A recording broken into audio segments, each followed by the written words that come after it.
එක්තරා දුරකට මේක අල්ලගෙන ඉන්න පුළුවන්. මොකද රට වෙළඳපොළක් තියෙනවා විශාල වශයෙන්. නමුත් පොඩි රටකට කොහෙත්ම කරන්න පුළුවන් දෙයක් නෙමෙයි. විදේශ විනිමය හම්බ කරන්නේ නැතුව ඉදිරියට යන්න බැරි බව.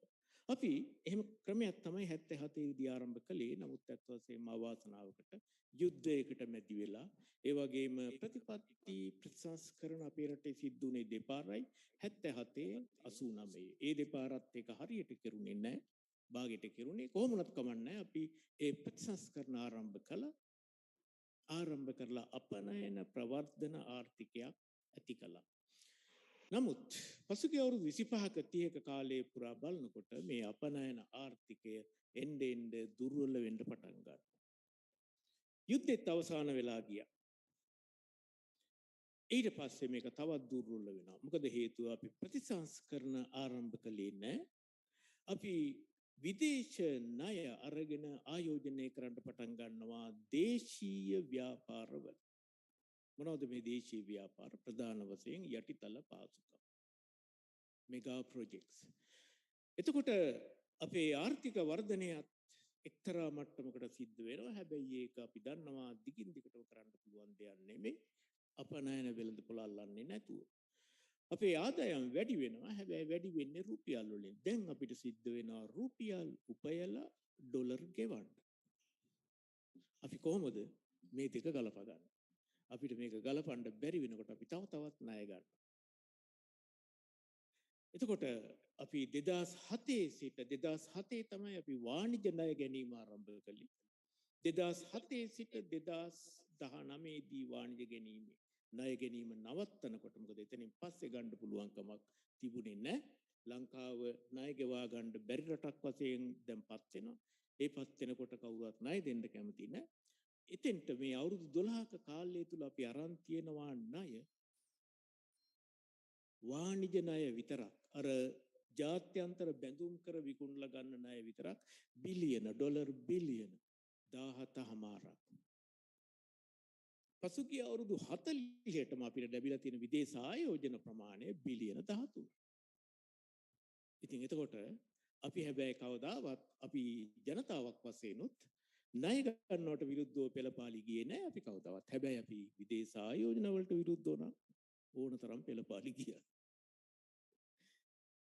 දැන් අපිට සිද්ධ වෙනවා ණය ගෙවන්න අවුරුද්දට බිලියන 5-6ක් ගෙවන්න තියෙනවා විදේශ ණය. හැබැයි අපේ ආදායම එන්නේ රුපියල් වලින්. ගලපන්න බෑ. මෙතන තමයි ප්‍රශ්නේ. ලංකාව මේ කඩා වැටීමට පත් වෙන්න තිබුණේ. මේට හුඟක් ඈතකදී. මොකද වරින් වර අවස්ථා කීපයකදීම ලංකාවේ ආර්ථිකයේ කඩා වැටීමට අර්බුදයකට වැටෙන්න ඉඩකඩ තිබුණා. නමුත් මේ හැම අවස්ථාවකම මොකක් හරි අනපේක්ෂිත වාසනාවකට හරි අවාසනාවකට හරි ඒ අවස්ථාවන් ඔක්කොම මගහැරිලා ගිහිල්ලා ආර්ථිකේ කඩා වැටුණා. කොවිඩ් ප්‍රශ්නය ආවත් එක්ක. එතන තමයි සිද්ධ වුනේ. දැන් එතකොට මේ ප්‍රශ්නයට අපි අර ලිඳට වැටුණා නම් ලිඳෙන්ම ගොඩ එන්න ඕන වගේ. අපිට ගොඩ එන්න තියෙන තැන අපනයන ප්‍රවර්ධනයෙන් ඩොලර් හම්බ කිරීමෙන් විතරයි. අපේ ප්‍රශ්නේ මූලික ගැටලුව වෙන්නේ ඩොලර් ප්‍රශ්නයක් නම් අපිට ආයේ ගොඩ එන්න තියෙන්නේ ඩොලර් හම්බ කිරීමෙන් විතරයි. මෙන්න මෙතනදී තමයි අපිට ප්‍රශ්න ගොඩක් තියෙන්නේ. දැන් මේ මාට පසුව කතා කරන විද්වතුන් කීප දෙනා කතා කරන්න යන්නේ ඒ දේවල් පිළිබඳව. මේ අපි දැනට කතා කරන ප්‍රතිපත්ති ක්‍රියාමාර්ග, බදු රජයේ මහ බැංකුවේ ක්‍රියාමාර්ග, මුල්‍ය අරමුදලේ පැමිණීම, මුල්‍ය අරමුදලෙන් ඩොලර් බිලියන 2.9ක් ලැබීම, මේ වගේ මේ රට ගැලවෙනවද? අපි හරියට අපේ ගැලවීමට අවශ්‍ය කරන ක්‍රියාමාර්ගයේ තුලද අපි ඉන්නේ? මම එතනින් එහාට ඒ කතාව බාර දෙනවා කරගෙන යන්න අපේ සම්පත්දායකින් 4 දෙනාට. දැන් මම විනාඩි 5කට ඉංග්‍රීසියෙන් කතා කරන්න කැමතියි. මම කියපු දේ සාරාංශ කරලා. Sri Lanka has been having this so what we call anti-export bias, the policy bias against exports.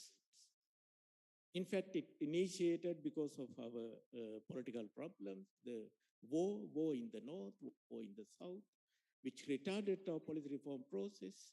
We had only policy reforms only twice in our history, in 1977 and 1989. And after that, we forgot completely the reforms. The war is over, but we are still having anti-export bias. Not only policy, but even political bias against exports. At the same time, we used to borrow money more and more, and we borrowed, actually, we entered into commercial borrowings as well. That was in 2007. In addition to commercial borrowings, we also opened our bond market to foreign investment.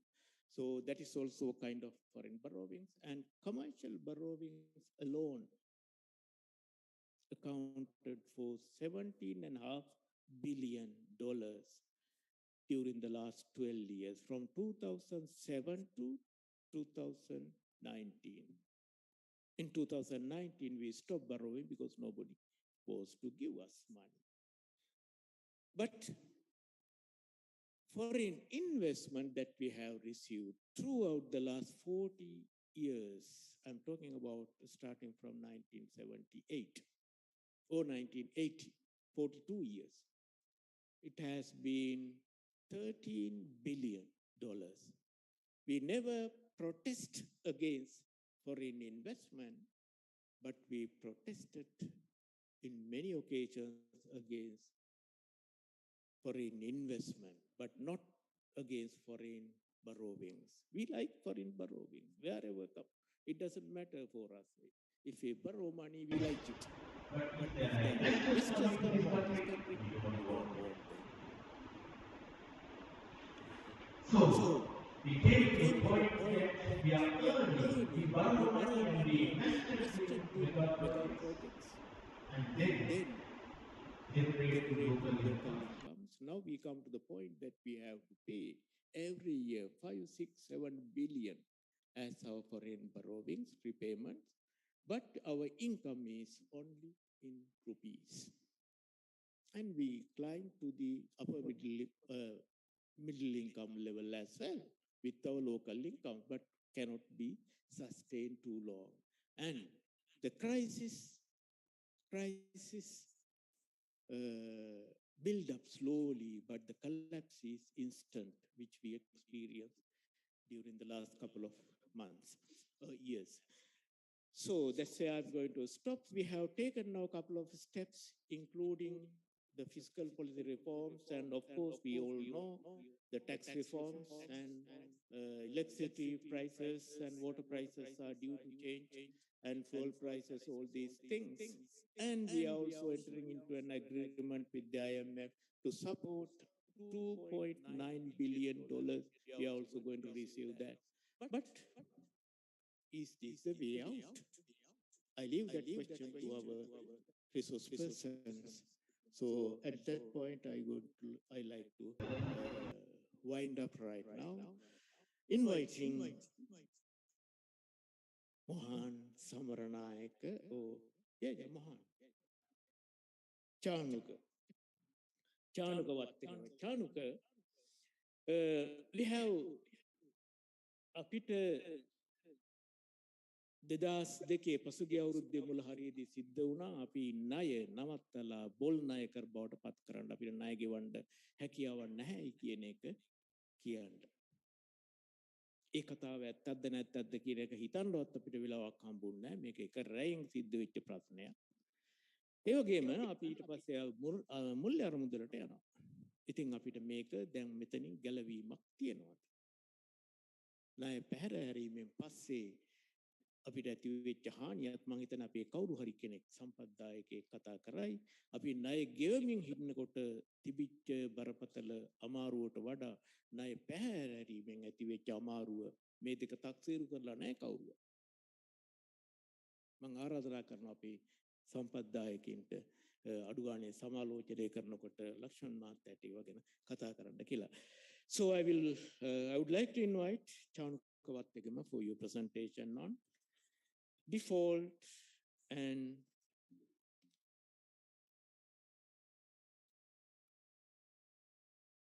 defaulting foreign debt and the IMF strategical approach. Thanks, Chanuka. Over to you.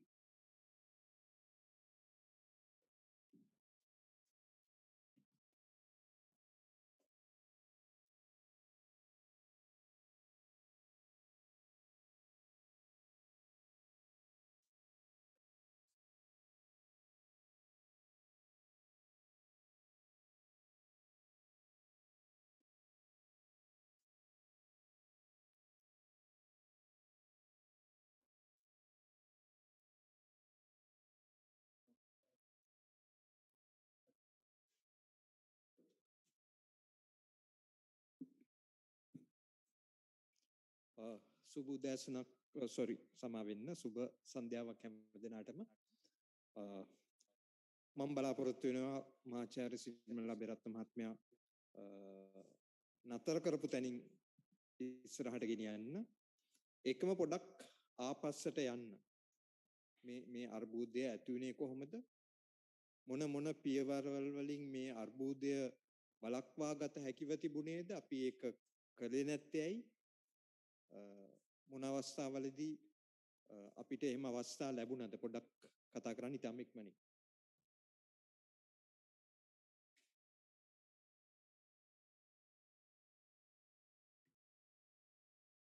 මම කැමතියි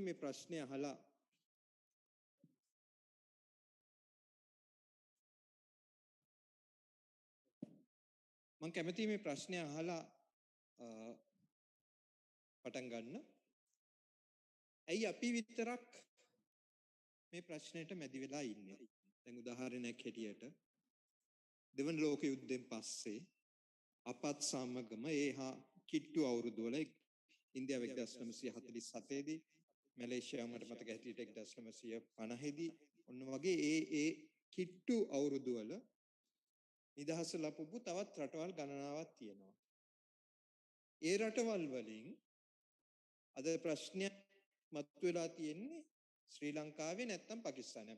අපි දන්නේ කොරියාවේ ප්‍රශ්නයක් ගැන, අපි දන්නේ මැලේසියාවේ ප්‍රශ්නයක් ගැන, අපි දන්නේ සිංගප්පූරුවේ ප්‍රශ්නයක් ගැන. ඇයි මේ රටවල් දෙකේ පමණක් මේ වගේ ප්‍රශ්නයක් ඇති වුනේ? මොකද්ද මේ ප්‍රශ්නේ?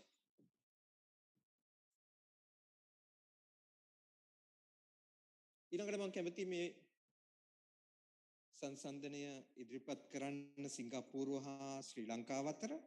දැන් අපි නිතර කියනවා මේ ලංකාවේ තියෙන්නේ ණය අර්බුදයක් කියලා. දැන් මේ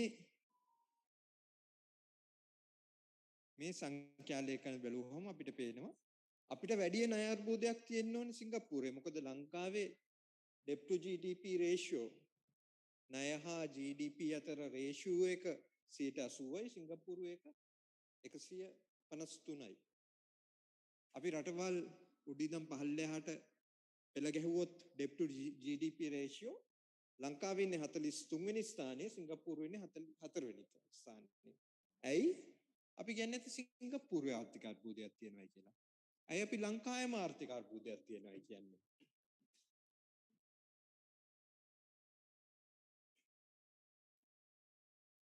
මේ ප්‍රශ්නය ණයගත් ප්‍රමාණය හා GDP අතර අනුපාතයේ ප්‍රශ්නයක් නම්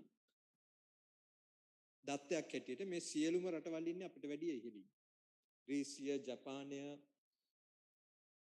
එක්සත් ජනපදය, එක්සත් රාජධානිය, සිංගප්පූරුව, ස්පාඤ්ඤය මේ රටවල් ඔක්කොම ඉන්නේ අපිට වැඩිය එහා පැත්තේ. ඒ කියන්නේ මේගොල්ලන්ට ප්‍රශ්නේ ඇවිල්ලා තමයි අපිට එන්න ඕනේ. නමුත් වෙලා තියෙන්නේ මේගොල්ලන්ට ප්‍රශ්නේ ඇවිල්ලා නැහැ, අපිට ප්‍රශ්නේ ඇවිල්ලා තියෙනවා. ඒකට අපිට තේරුම් ගන්න පුළුවන් මේක මේ ණය පිළිබඳවම අර්බුදයක් නෙවෙයි. ඒක මම හිතන්නේ මහාචාර්ය අබේරත්නත් පැහැදිලි කරා. මේකේ තියෙන ප්‍රශ්නය මේ රටවල් ණය අරගෙන තියෙනවා. නමුත් ඒගොල්ලන්ට තමන්ගේ ණය පියවන්නේ යම්කිසි ක්‍රමයක් තියෙනවා. මේ රටවල් ගැන විශ්වාසය ලෝකේ බිඳලා නැහැ. අපි ගැන විශ්වාසය බිඳලා තියෙනවා. අපේ ප්‍රශ්නය ණය ගැනීම නෙවෙයි. අපේ ප්‍රශ්නය ඒ ණය ආපසු ගෙවන්න තරම් අපට හැකියාවක් නැහැ. අපට හැකියාවක් නැතිවීම හා අපට හැකියාවක් නැති බව අනෙක් අය දැන සිටීම. මේ රටවල් වලට කොච්චර ණය ගත්තත් ඒගොල්ලන්ගේ ණය ආපහු ගෙවන්න පුළුවන් හැකියාවක් තියෙනවා. ප්‍රොඩක්ෂන් එකක් තියෙනවා. අපේ ප්‍රොඩක්ෂන් එකක් නැහැ. එන්නේ ඒකයි මෙතන තියෙන මූලික ප්‍රශ්නය.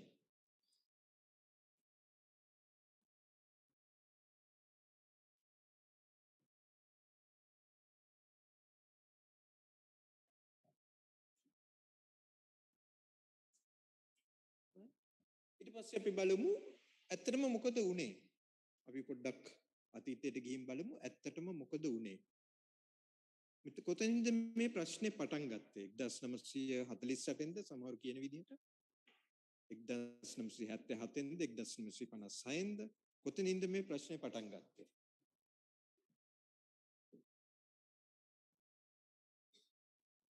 මේ තියෙන්නේ අපි 1970 ඉඳලා 2019 දක්වා ණය එක අවුරුදු වල ණයගත් ප්‍රමාණය හා ණය ගෙවීම අතර වෙනස. මේ සමහර තැන්වල ඍණ ඇවිල්ලා තියෙන්නේ ඒ අවුරුදු වල අපි අතරම ණය ගෙවලා තියෙනවා ගත්තට වැඩිය. දැන් මෙතන අපිට පැහැදිලිව පේනවා මේ ණය ප්‍රශ්නේ ඇවිල්ලා තියෙන්නේ මේ අපේ රටේ උතුරු නැගෙනහිර අර්බුදයේ ඇති වෙච්ච කාලෙම නෙවෙයි. ඒ කාලේ සාපේක්ෂව අඩු ණය ප්‍රමාණයක් අපි අරන් තියෙනවා. ඊට පස්සේ මෙතන ඇති වෙනවා 88 89 අර්බුදය. සෙන්ට්‍රල් බැංක් බොම්බ බ්ලාස්ට් එක මෙතන ඇති වෙනවා.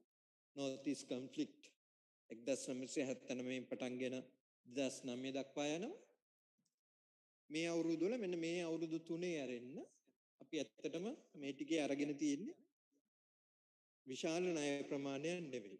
නමුත් 2009න් පස්සේ විශේෂයෙන්ම යටිතල පහසුකම් නැංවීමේ උත්සාහයන් වෙනුවෙන් ඒ වගේම ගත්තු ණය ආපහු ගෙවීම වෙනුවෙන් ඒ වගේම වඩා වාණිජ ණය ගැනීම නිසා අපි ගත් ණය ප්‍රමාණය විශාල වශයෙන් ඉහළට ගිහින් තියෙනවා. විශේෂයෙන් 2012 දී අපි අරන් තියෙනවා ඩොලර් බිලියන 10ක්. 2012 තමයි වැඩිම ප්‍රමාණය ඩොලර් බිලියන 10කට කිට්ටු ණය ප්‍රමාණයක් අපි අරන් තියෙනවා. මේක ට්‍රෙන්ඩ් එකක් හැටියට දිගටම වැඩි වුණා. 2015 දී පොඩ්ඩක් පහට වැටුණා. නමුත් ආපහු 17 දී ඉහළ ගියා. මේ ටික තමයි මේ පස්සට එකතු වෙලා තියෙන්නේ. මේ වයින් ප්‍රමාණයක් එකතු වුණා. නමුත් මේ ටික තමයි 80ට එකතු වෙලා තියෙන්නේ.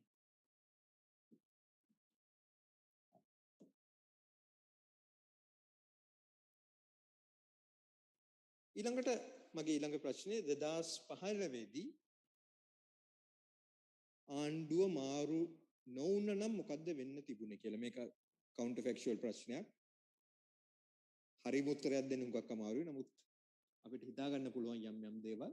What if the government has not changed in 2015? government එක change උනේ හින්දා උනේ මේක. development උත් අඩු වුණා. එක පැත්තකින් ණය ගැනීමත් අඩු වුණා. නමුත් 2015 දී මෙන්න මේක වුණා නම් ණය ගැනීම අඩු වෙලා ඩෙවලොප්මන්ට් එක වැඩි වුණා නම් ඒ වගේම අනිත් පැත්තෙන් මේ දෙකම වැඩි වුණා නම් සමහර අවස්ථාවලදී අපිට මේ ණය ප්‍රශ්නය මිදෙන්න තිබුණා හා සමහර ලාට මේක තව ටිකක් එහාට තල්ලු කරගන්න තිබුණා. 2015 දී මේ සිද්ධ වෙච්ච වෙනස අපි මෙතෙන්ට යන්න පුළුවන්කම තිබීම වැඩි ඩෙවලොප්මන්ට් එකක් සඳහා මෙතෙන්ට යන්න පුළුවන්කම තිබීම 2015 දී රජය වෙනස් වීම නිසා වැළකුණා. ඊට පස්සේ අපි 2016ට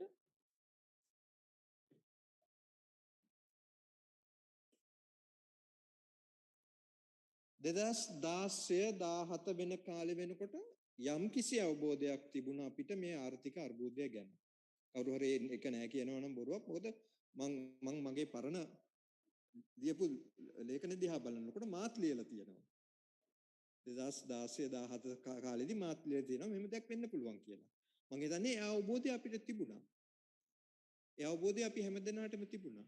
නමුත් මේ කරන්න පුළුවන් දේවල් ගණනාවකින් කලේ මෙන්න මේක continue in the same path.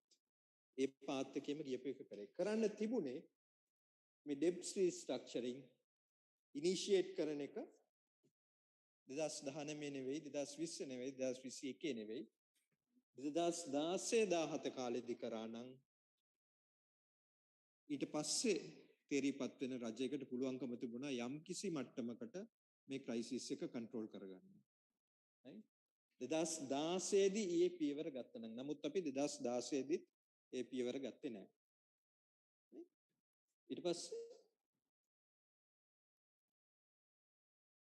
අපි ආව 2019 20 වෙනකොට දැන් හැමෝම බනිනවා මේ ආණ්ඩුව වෙනස් වෙලා ටැක්ස් අඩු කරා ඊළඟට මේ වැරදි කෘෂිකාර්මික ප්‍රතිපත්තියක් ගත්තා ඒ හින්දා මේ වෙනස වුණයි කියලා නමුත් ඇත්තටම 2019 20 වෙනකොට ඒ වෙන්න පුළුවන් හානිය වෙලා ඉවරයි වෙන්න පුළුවන් හානිය වෙලා ඉවරයි 2019 20 දි මොනවා කළත් මගේ ඔපිනියන් එක අනුව කෙනෙක් එක වෙන්න පුළුවන් නැති වෙන්න පුළුවන් නමුත් අපිට කරන්න පුළුවන්කමක් දෙයක් තිබුණේ නැහැ නමුත් ඊට අමතරව මොකද වුනේ government එකේ political moves made the problem far worse A political moves ඉඳලා ප්‍රශ්නය ඊටත් වැඩිය දරුණු වුණා right I will change my language from here okay I'll directly come to the question about the IMF could earlier IMF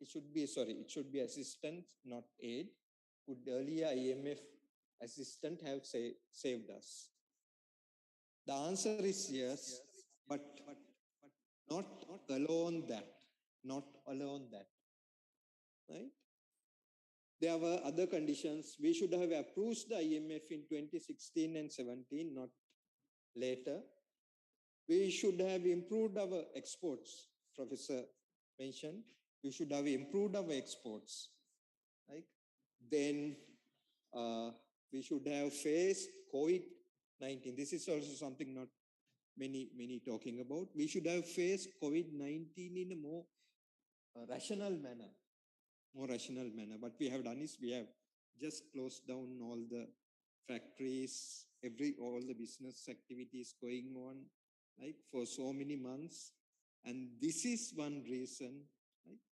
I'm surprised that nobody mentioned that this is a major reason for the economic crisis that happened afterwards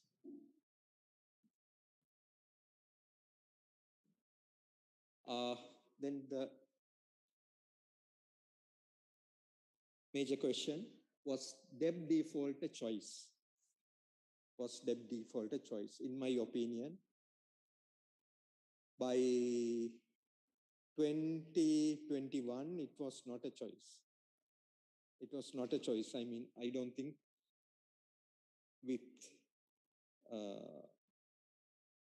I don't think we had money to pay the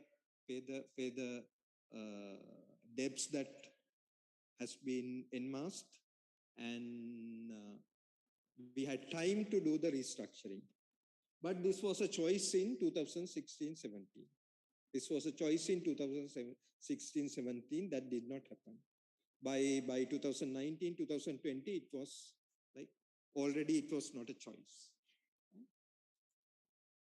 this is my opinion anybody can agree or disagree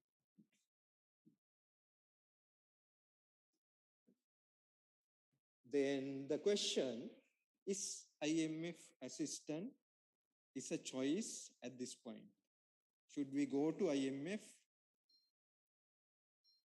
or not right this is a very difficult question to answer right because we still don't know what would happen with the IMF assistance right because not every case with IMF with every case of IMF assistant is a success there are successes there are failures the best two examples I normally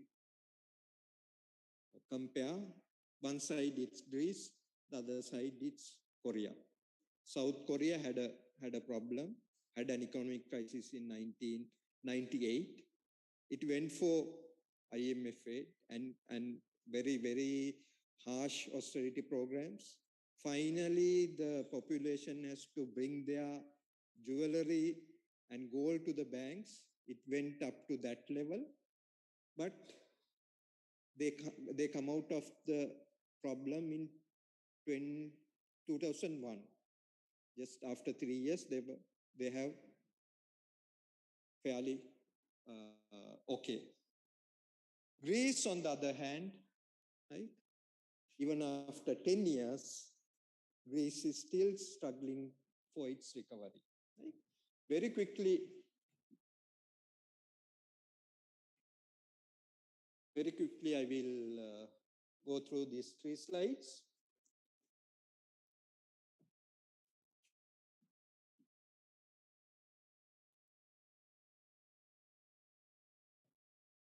Issues IMF assistance might not necessarily solve. Right? There are issues IMF assistance might solve and might not solve. These are the issues the IMF assistance might not solve. Right? Especially ensuring the long-term dollar income. Professor spoke about that. So that will not be solved by the IMF assistance. So these are the problems IMF assistance might not necessarily solve.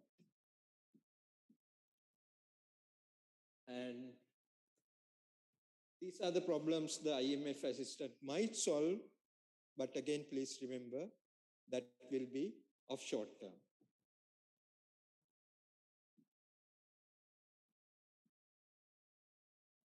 And finally, the IMF assistance might itself add some other burdens to the economy.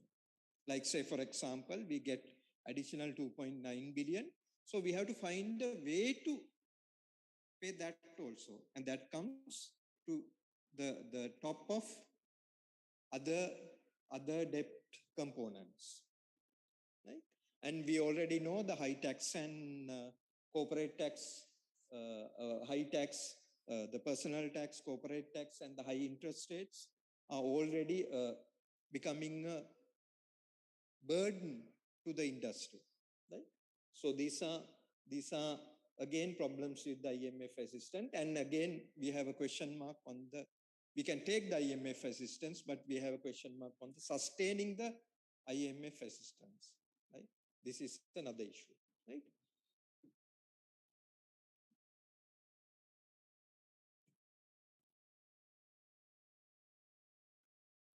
Okay. Is there a way out? Yes, there are a way out. Right? The only way, I think he already described, right? We have to increase our production. We have to increase our production through rapid industrialization and digitalization. That is the only solution. I would like to talk about it in detail, but unfortunately I have come to the end of my time. Sorry, I might have taken a few minutes more, so I will finish here. Thank you.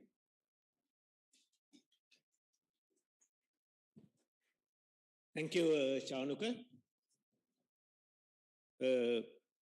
Two things I like what he mentioned, and I want to highlight those 2 points. We would have avoided default if he acted few years prior to 2022, number one. Number two, IMF will not solve the problem. IMF will solve some of the problems, so maybe exacerbates sometimes even the political problems, but the basic problem, that is the dollar shortage. There is no condition in the IMF program to solve the dollar problem. It's basically a fiscal problem. In fact, there is a new terminology for IMF. IMF stands for it's mostly fiscal.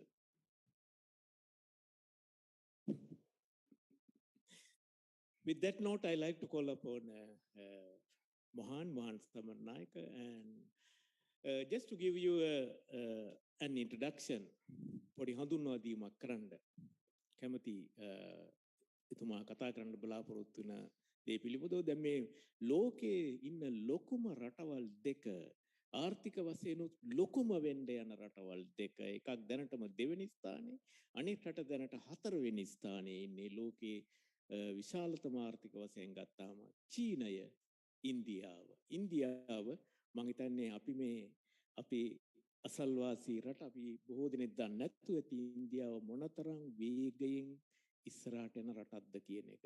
මම මේ ඊපෙරේද ඇහුවා. පසුගිය අවුරුදු 47 සිට, 47 තමයි ඉන්දියාව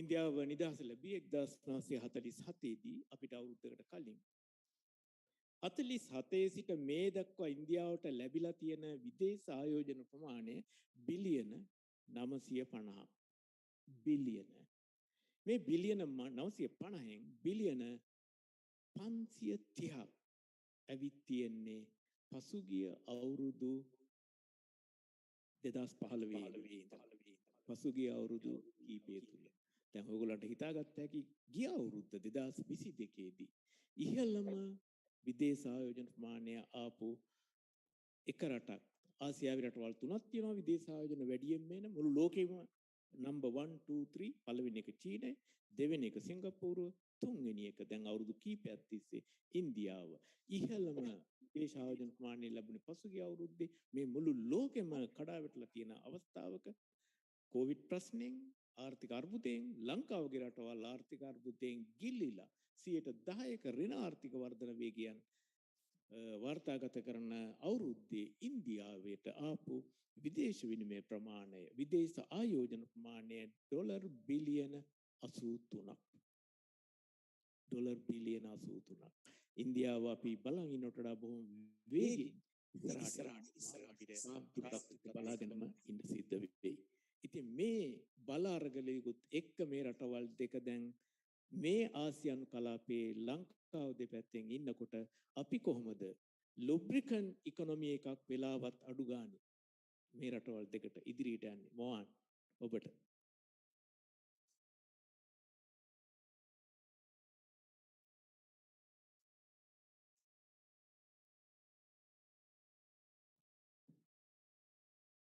ස්තුතියි professor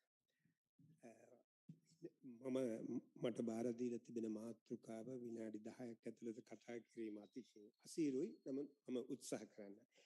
දැන් අපේ රට මුහුණ දීලා තිබෙන මේ ආර්ථික අර්බුදයට පාදක වූ සාධක දෙකක් මම දකිනවා මගේ හැදෑරීම් අනුව. එක අන්තර්ජාතික බහුදේශපාලන බල අරගලේ ගොදුරක් බවට ශ්‍රී ලංකාව පත්වීම. එසේ වුණේ ඇයිද කියන එක මම පැහැදිලි කරන්න. ඊළඟ සාධකය අපි දේශපාලන නිදහස ලැබීමෙන් පසු බටහිර සංවර්ධන ආකෘතිය මාදිලිය මනුෂ්‍යයා හමුවේ තිබෙන එකම සංවර්ධන මාදිලිය ලෙස ප්‍රශ්න නොනගා පිළි අරගෙන එය අන්ධානුකරණයෙන් අනුගමනය කරන්නට උත්සාහ කිරීම. ඒතර දෙවනි සාධකය ගැන මම මගේ අදහස් පළ කරන්නේ මන්ද මෙතන ආර්ථික විද්‍යාව විෂය පිළිබඳ පුළුල් දැනීමක් තිබෙන පිරිසක් සිටිනවා. ඔවුන් තමන්ගේ අදහස ඉදිරිපත් කරાવી. පළමු කාරණය අන්තර්ජාතික බහුදේශපාලන බලතරගේ ගොදුරක් බවට පත්වීම. International geopolitical strategy.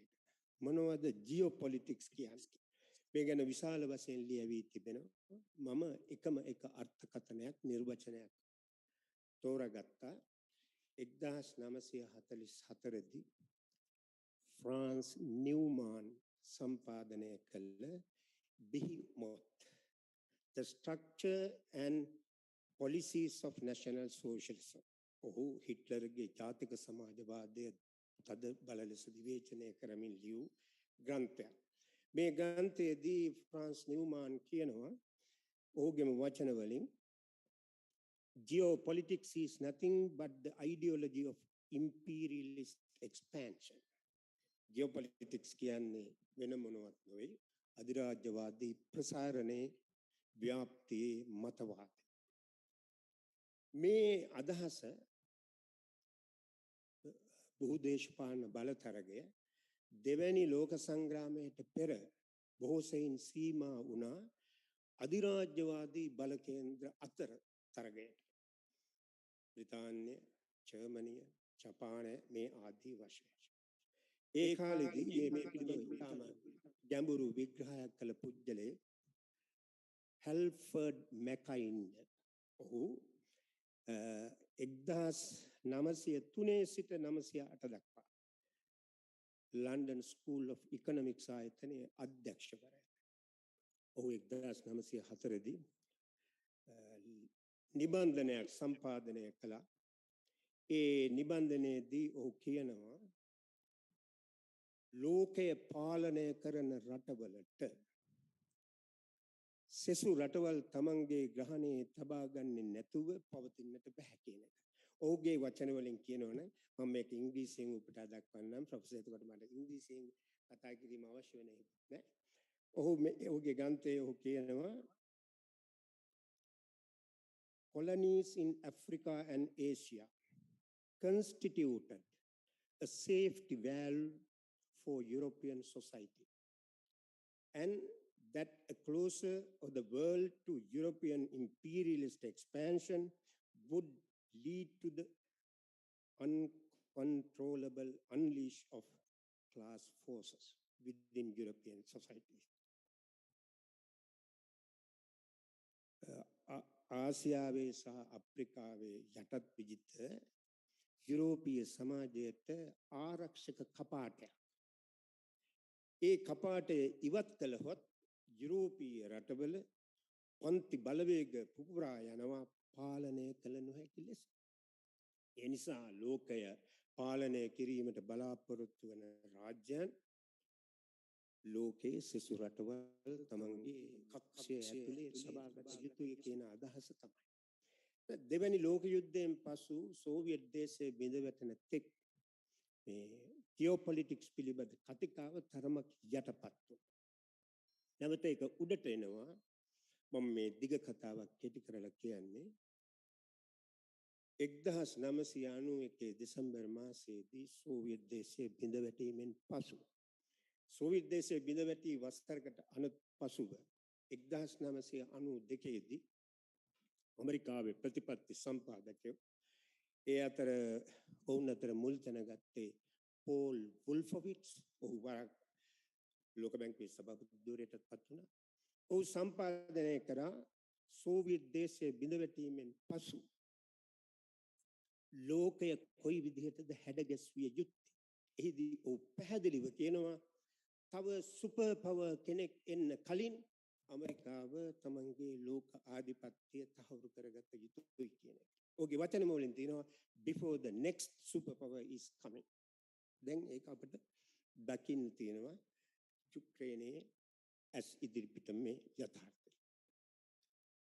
එතකොට 1991න් පස්සේ ප්‍රොෆෙසර් සඳහන් කළා අපේ චානුක් සහෝදරයත් සඳහන් කළා අලුත් ආර්ථික බලවතුන් නැගී එනවා.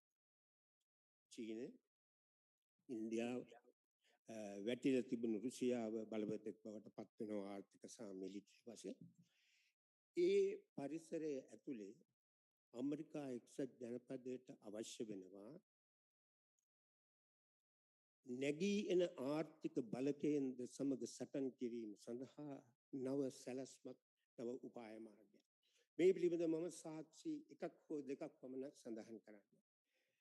ශ්‍රී ලංකාවේ LTT සමග යුද්ධය අවසන් වෙන්නේ 2009 මැයි මාසේ 19. 2009 දෙසැම්බර් මාසයේදී ඇමරිකාවේ සෙනේට් මණ්ඩලයේ විදේශ සබඳතා කමිටුව ලේඛනයක් ලියවිල්ලක් සම්පාදනය කරනවා ශ්‍රී ලංකාව මුල් කරගෙන. ඒක සම්පාදනය කරන්නේ එදා පසු කලෙක ඇමරිකාවේ රාජ්‍ය ලේකම්වරයා බවට පත් වූ ජෝන් කෙරීගේ සැලැස්මක් අනුව. ඒ ලියවිල්ලේ මාතෘකාව ශ්‍රී Lanka recharting US strategy after the war. මේක පිටු 20ක විතර ලියවිල්ල. ඔබට කියවන්න පුළුවන් අන්තර්ජාලයේ.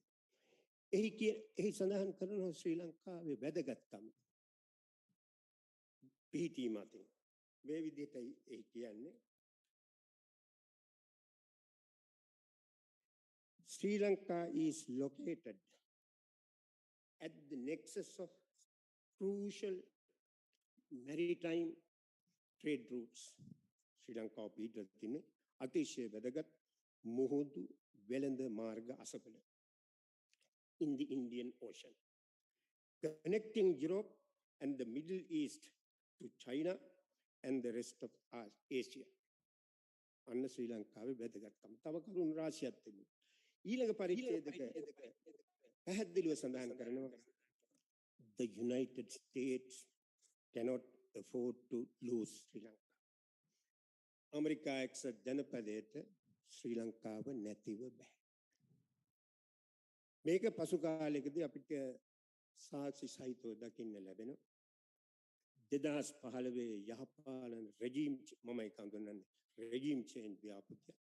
ඒක සම්පාදනයේ ඒක පිටුපස අරමුදල් සම්පාදනය කළේ සැලසුම් සම්පාදනය කළේ එක්සත් ජනපදයේ යුරෝපා සංගමයේ සහ ඉන්දියාව. ඒ බවට සාක්ෂි තියෙනවා. 2016 අවුරුද්දේ අමරිකානු රාජ්‍ය දෙපාර්තමේන්තුවේ මූල්‍ය ප්‍රකාශනයට පෙරවදනක් ලියනවා එදා ඇමරිකාවේ රාජ්‍ය ලේකම් ජෝන් කෙරි. ඒ පෙරවදනේ ඔහු සඳහන් කරනවා අපි ඒ කියන්නේ ඇමරිකාව 2015 දී රටවල් තුනක ප්‍රජාතන්ත්‍රවාදය නැවත ස්ථාපනය කිරීම සඳහා ඩොලර් මිලියන 585ක් වැය කළා. රටවල් තුන ශ්‍රී ලංකාව, නයිජීරියාව, මියන්මාරය. ඉන් පස්සේ 2015 ව්‍යාපෘතියෙන් පස්සේ 2019 මාර්තු මාසෙදී අමරිකාවේ එක්සත් ජනපදයේ තවත් බුද්ධි මණ්ඩලයක් වන හෙරිටේජ් ෆවුන්ඩේෂන් වාර්තාවක් සම්පාදනය කරනවා ශ්‍රී ලංකාව පිළිබඳව. මට එය උපුටා දක්වන්න ඉඩ දෙන්න ඉතාම කෙටියෙන්. එහි කියනවා 2015 දී රාජපක්ෂවරු පරාජය කිරීමෙන් පස්සේ අමරිකාව සහ ශ්‍රී ලංකාව අතර සබඳතා ගොඩනැගුණා. චීනය දෙසට ඇදී යමින් තිබුණු ශ්‍රී ලංකාව නැවත මේ පැත්තට හරවන්න පුළුවන්. ඔබට පුළුවන් මෙයත් අන්තර්ජාලයේ කියවන්නට. මේක ඔහු සඳහන් කරන්නේ මෙහෙමයි. Since Rajapaksa lost his re-election bid in 2015, Sri Lanka-US relations have flourished and Sri Lanka has become an important partner in the Trump administration's vision for a free and open Indo-Pacific. Trump නැති වුණාට free and open Indo-Pacific strategy එක හොඳට පණ ගහමින් තියෙනවා. ඒක තමයි දැන් සිද්ධ වෙමින් පවතින්නේ. මේ හෙරිටේජ් ෆවුන්ඩේෂන් ලිපිය කියනවා මම හිතන්නේ මෙතන ඉන්න ළමයි දන්නවා ඇති.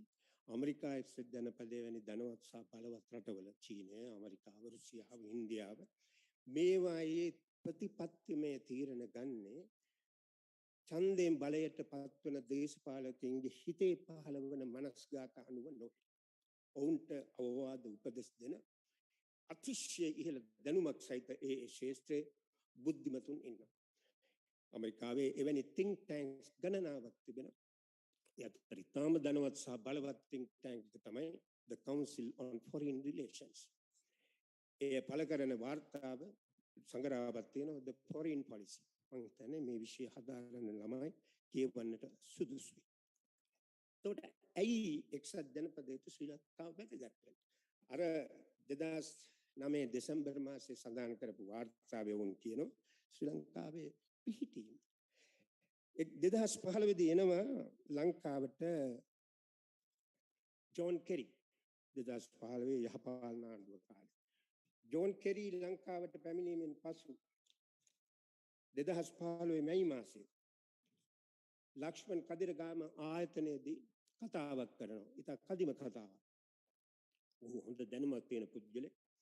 ඔහු කියනවා your country sits at the crossroads of Africa, South Asia and East Asia.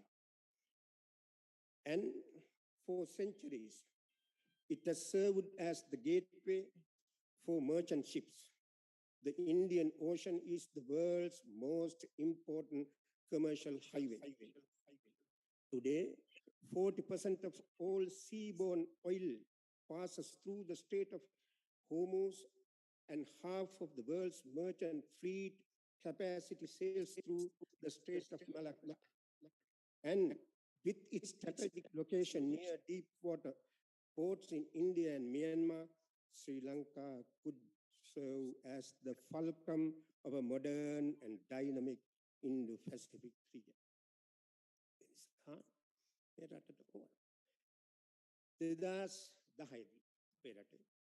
Rajapaksa ආණ්ඩුව තියෙන කාලේ ඒ ආණ්ඩුව ආරම්භ කළා සාමුද්‍රීය මගේ කාලේ ඉවරද සාමුද්‍රීය ආරක්ෂාව පිළිබඳ සංවාදයක් ඒ සංවාදය හඳුන්වලා තිබුණේ ගෝල් ඩයලොග් කියලා. පළවෙනි ගෝල් ඩයලොග් එකේ ප්‍රධාන දේශනයට ආවේ ඇමරිකා එක්සත් ජනපදයේ ඉන්දු ශාන්තිකර කලාපීය නාවික හමුදා බල ඇනී ප්‍රධානියා ඇඩ්මිරාල් හැරි හැරිස්. ඔහු කියනවා ශ්‍රී ලංකාව කරුණු තුනක් නිසා වැදගත්. එක ලොකේෂන්, දෙක ලොකේෂන්, තුන ලොකේෂන්. ඉතින් මේක ඕන පාලනය කරන්න.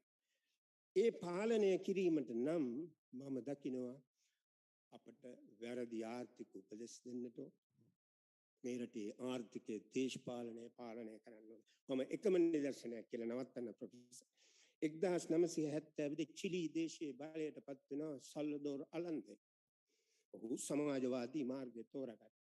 ඇමරිකා එක්සත් ජනපදයේ ඒක දකිනවා ඇමරිකාවේ ආරක්ෂකවට තර්ජනයක් ලෙස. හිර කරනවා ඒ රටේ ආර්ථිකය. එක අවස්ථාවක ඇමරිකාවේ ජනාධිපති රිචඩ් නික්සන් කිව්වා let the Chilean economy scream. Chile ආර්ථිකය කෑගස්සවන්න.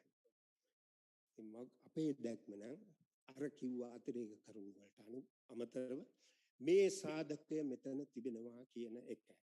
If I need to say something in English, Professor, let's answer this question that you have posed in this poster. Api atmedamin innawada, are we coming out of the economic quagmire? I believe no. We are sinking further deep into the crisis unless we devise the right strategy and implement it without delay. Thank you, Professor.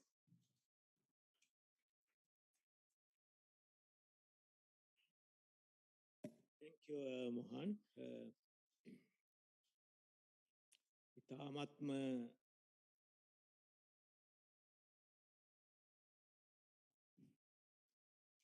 මතභේදකාරී ප්‍රකාශයක් කරමින් මොහාන් තමන්ගේ වචන කීපේ නැවැත්තුවා. හැබැයි මට ඒත් එක්කම මතක් වෙන්නේ එතුමා කියපු කතාවෙන් මේ අපේ පිහිටීම, ලංකාවේ පිහිටීම. අපි දැන් අවුරුදු 150ක් 200ක් විතර තිස්සේ අපේ ආශිර්වාදයක් කියලා කතා කරන මේ පිහිටීම අපිට සාපයක් වෙන්නත් පුළුවන් කියන එක තමයි ඇත්ත වශයෙන්ම දැනට එහෙම වෙලා තියෙන එක තමයි එතුමා හඳාන් කරන්නේ. ඒ අනුව මේ ආර්ථික අර්බුදයෙන් ගැලවීමට තියෙන ඉඩකඩ ඉතාම දුෂ්කරයි. අපි ආරාධනා කරමු ප්‍රියංගට. ප්‍රියංග කතා කරන්න යන්නේ දැන් අපි කොහොමත් මේ ආර්ථික අර්බුදයෙන් ගැලවීමේ යම් යම් ක්‍රියාමාර්ග අරගෙන තියෙනවා. අපි මොනවද මේ කළේ? අපි මොනවද නොකළේ? අපි හැමදේම කරන්න ඕන දේවල් කළාද? එහෙම නැත්නම් අපි මේ අතනින් මෙතනින් තෝරගත්ත මේ ඇඩ්හොක් විදියට, පීස් මේල් විදියට එකක් දෙකක් කරලා මේ මිනිස්සුන්ගේ බෙල්ල මිරිකලා විතරද මේ ඉන්නේ? එහෙම නැත්නම් තව ගොඩක් දේවල් අපිට කරන්න තියනවාද? ඇයි අපි ඒවා නොකරන්නේ? අපි ආමු ප්‍රියංග දුනුසිංහගේ.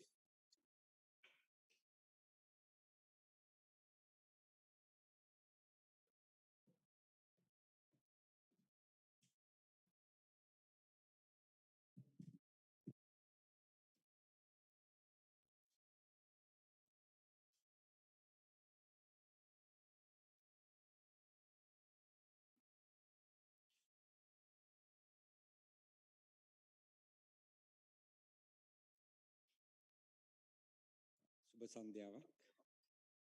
මුලින්ම ස්තුති කරන්න ඕන මේ සංවාද මණ්ඩපයට ආරාධනා කිරීම සම්බන්ධයෙන්. මම හිතන්නේ ඉතාමත්ම කෙටි කාලයක් තමයි තියෙන්නේ.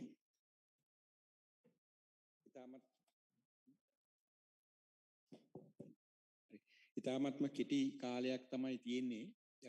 මේ නිසා මම ඉතාමත් වේගයෙන් අදහස් දක්වන්න බලාපොරොත්තු වෙනවා. මූලික වශයෙන්ම මම හිතන්නේ මේ අවස්ථාව වෙන විට අපේ කතිකයන් විශේෂ අවධානයක් යොමු කරනු ලැබුවා මේ අර්බුදයට කොයි ආකාරයටද මේ අර්බුදය නිර්මාණය වුණේ, ඒ සඳහා කුමනාකාර හේතුන් පැවතියාද කියන කාරණාව. අර්බුදය එක් පැත්තකින් අපිට වළක්වා ගන්න තිබුණා නේද 2016 2017 දී නිවැරදි ක්‍රියාමාර්ග ගත්තා නම් කියලා අලුත් නැරටිව් එකකුත් ඉදිරිපත් වෙනවා දැක්කා. ඒ සියල්ල මැද්දේ මම උත්සාහ කරන්නේ මූලික වශයෙන්ම ලංකාව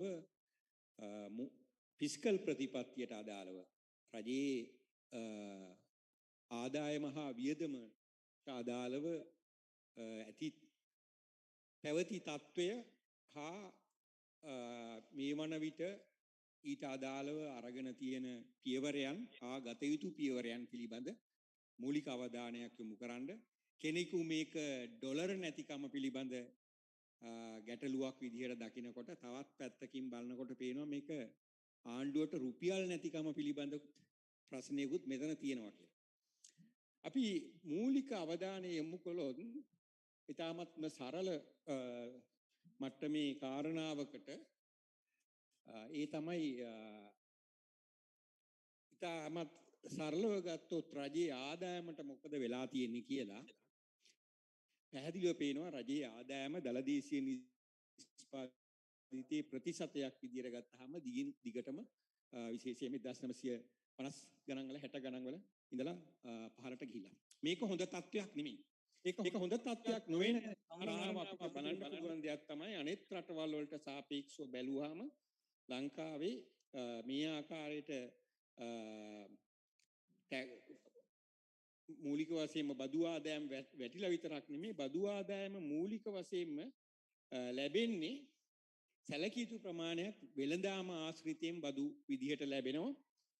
අපිට පේනවා මේ පර්සනල් ටැක්ස් නැත්නම් ඉන්කම් බදු විදිහට ලැබෙන ප්‍රතිශතය ඉතාමත් අඩුයි. එකෙන් කියවෙන්නේ අපි ඇත්තරම බදු වක්‍ර බදු විදිහට තමයි සැලකිය යුතු ප්‍රමාණයක් රැස් කරගන්නේ. අපි වියදම් පැත්ත දිහා බැලුවොත් ඉතාමත් පැහැදිලිව පේනවා මෙන්න ආදායම හරි ට්‍රිලියන 1.4යි වියදම ගත්තාම කීයද 3.5යි. ඒ කියන්නේ අපි රුපියලක් ලැබෙනකොට රුපියල් 3ක් වියදම් කරනවා. අපි කියලා කියන්නේ රජය. එතකොට එහෙමනම් මේ අමතර රුපියල් 2 වියදම් කරන්නේ කොහොමද? මෙතෙක් කරලා තියෙන්නේ කොහොමද? දේශීය හා විදේශීය විදියට මේ ආකාරයට ණය අරගෙන. ඒකින්ද මේ සමීකරණය ඉතාමත්ම සරලයි. ඒ තමයි රටකට නෙමෙයි පුද්ගලයෙකුටවත් මේ ආකාරයට ඉදිරියට යන්න බෑ. භූදේශපාලනය තුල ඇති අපිට අවාසිසාගත තත්වයන් අපේ ආර්ථික දර්ශනය ඔය කියන අපි කියන බටහිර ආකෘතිය තුල වැරදි දෝෂ තියෙන්න පුළුවන්. හැබැයි බරපතල දෝෂයක් අපි කරගෙන තියෙනවා. ඒ තමයි ආදායමට වඩා වියදම් කරනවා. ආදායමට වඩා වියදම් කරලා රටකට නෙමෙයි අපි පුද්ගලයෙකුටවත් Tamanට බලාපොරොත්තු වෙන්න බෑ අනාගතයට දිගින් දිගටම යන්න පුළුවන් කියලා. අපි යම් ස්ථානයක් එනවා අනිවාර්යයෙන්ම බිඳ වැටෙන. මම කල්පනා කරන්නේ අන්න ඒ බිඳ වැටීම තමයි මූලික වශයෙන්ම තියෙන්නේ.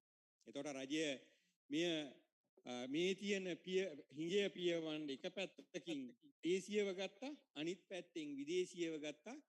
අපි විශේෂයෙන්ම අර මම හිතන්නේ අපේ චානුකවත් එක ගෙදර මැතිතුමා පැහැදිලි කරපු ආකාරයට එක තැනක් ආවා ලෝකෙට හෙළි වුණා මේක අපිට ගෙවාගෙන යන්න බෑ කියලා.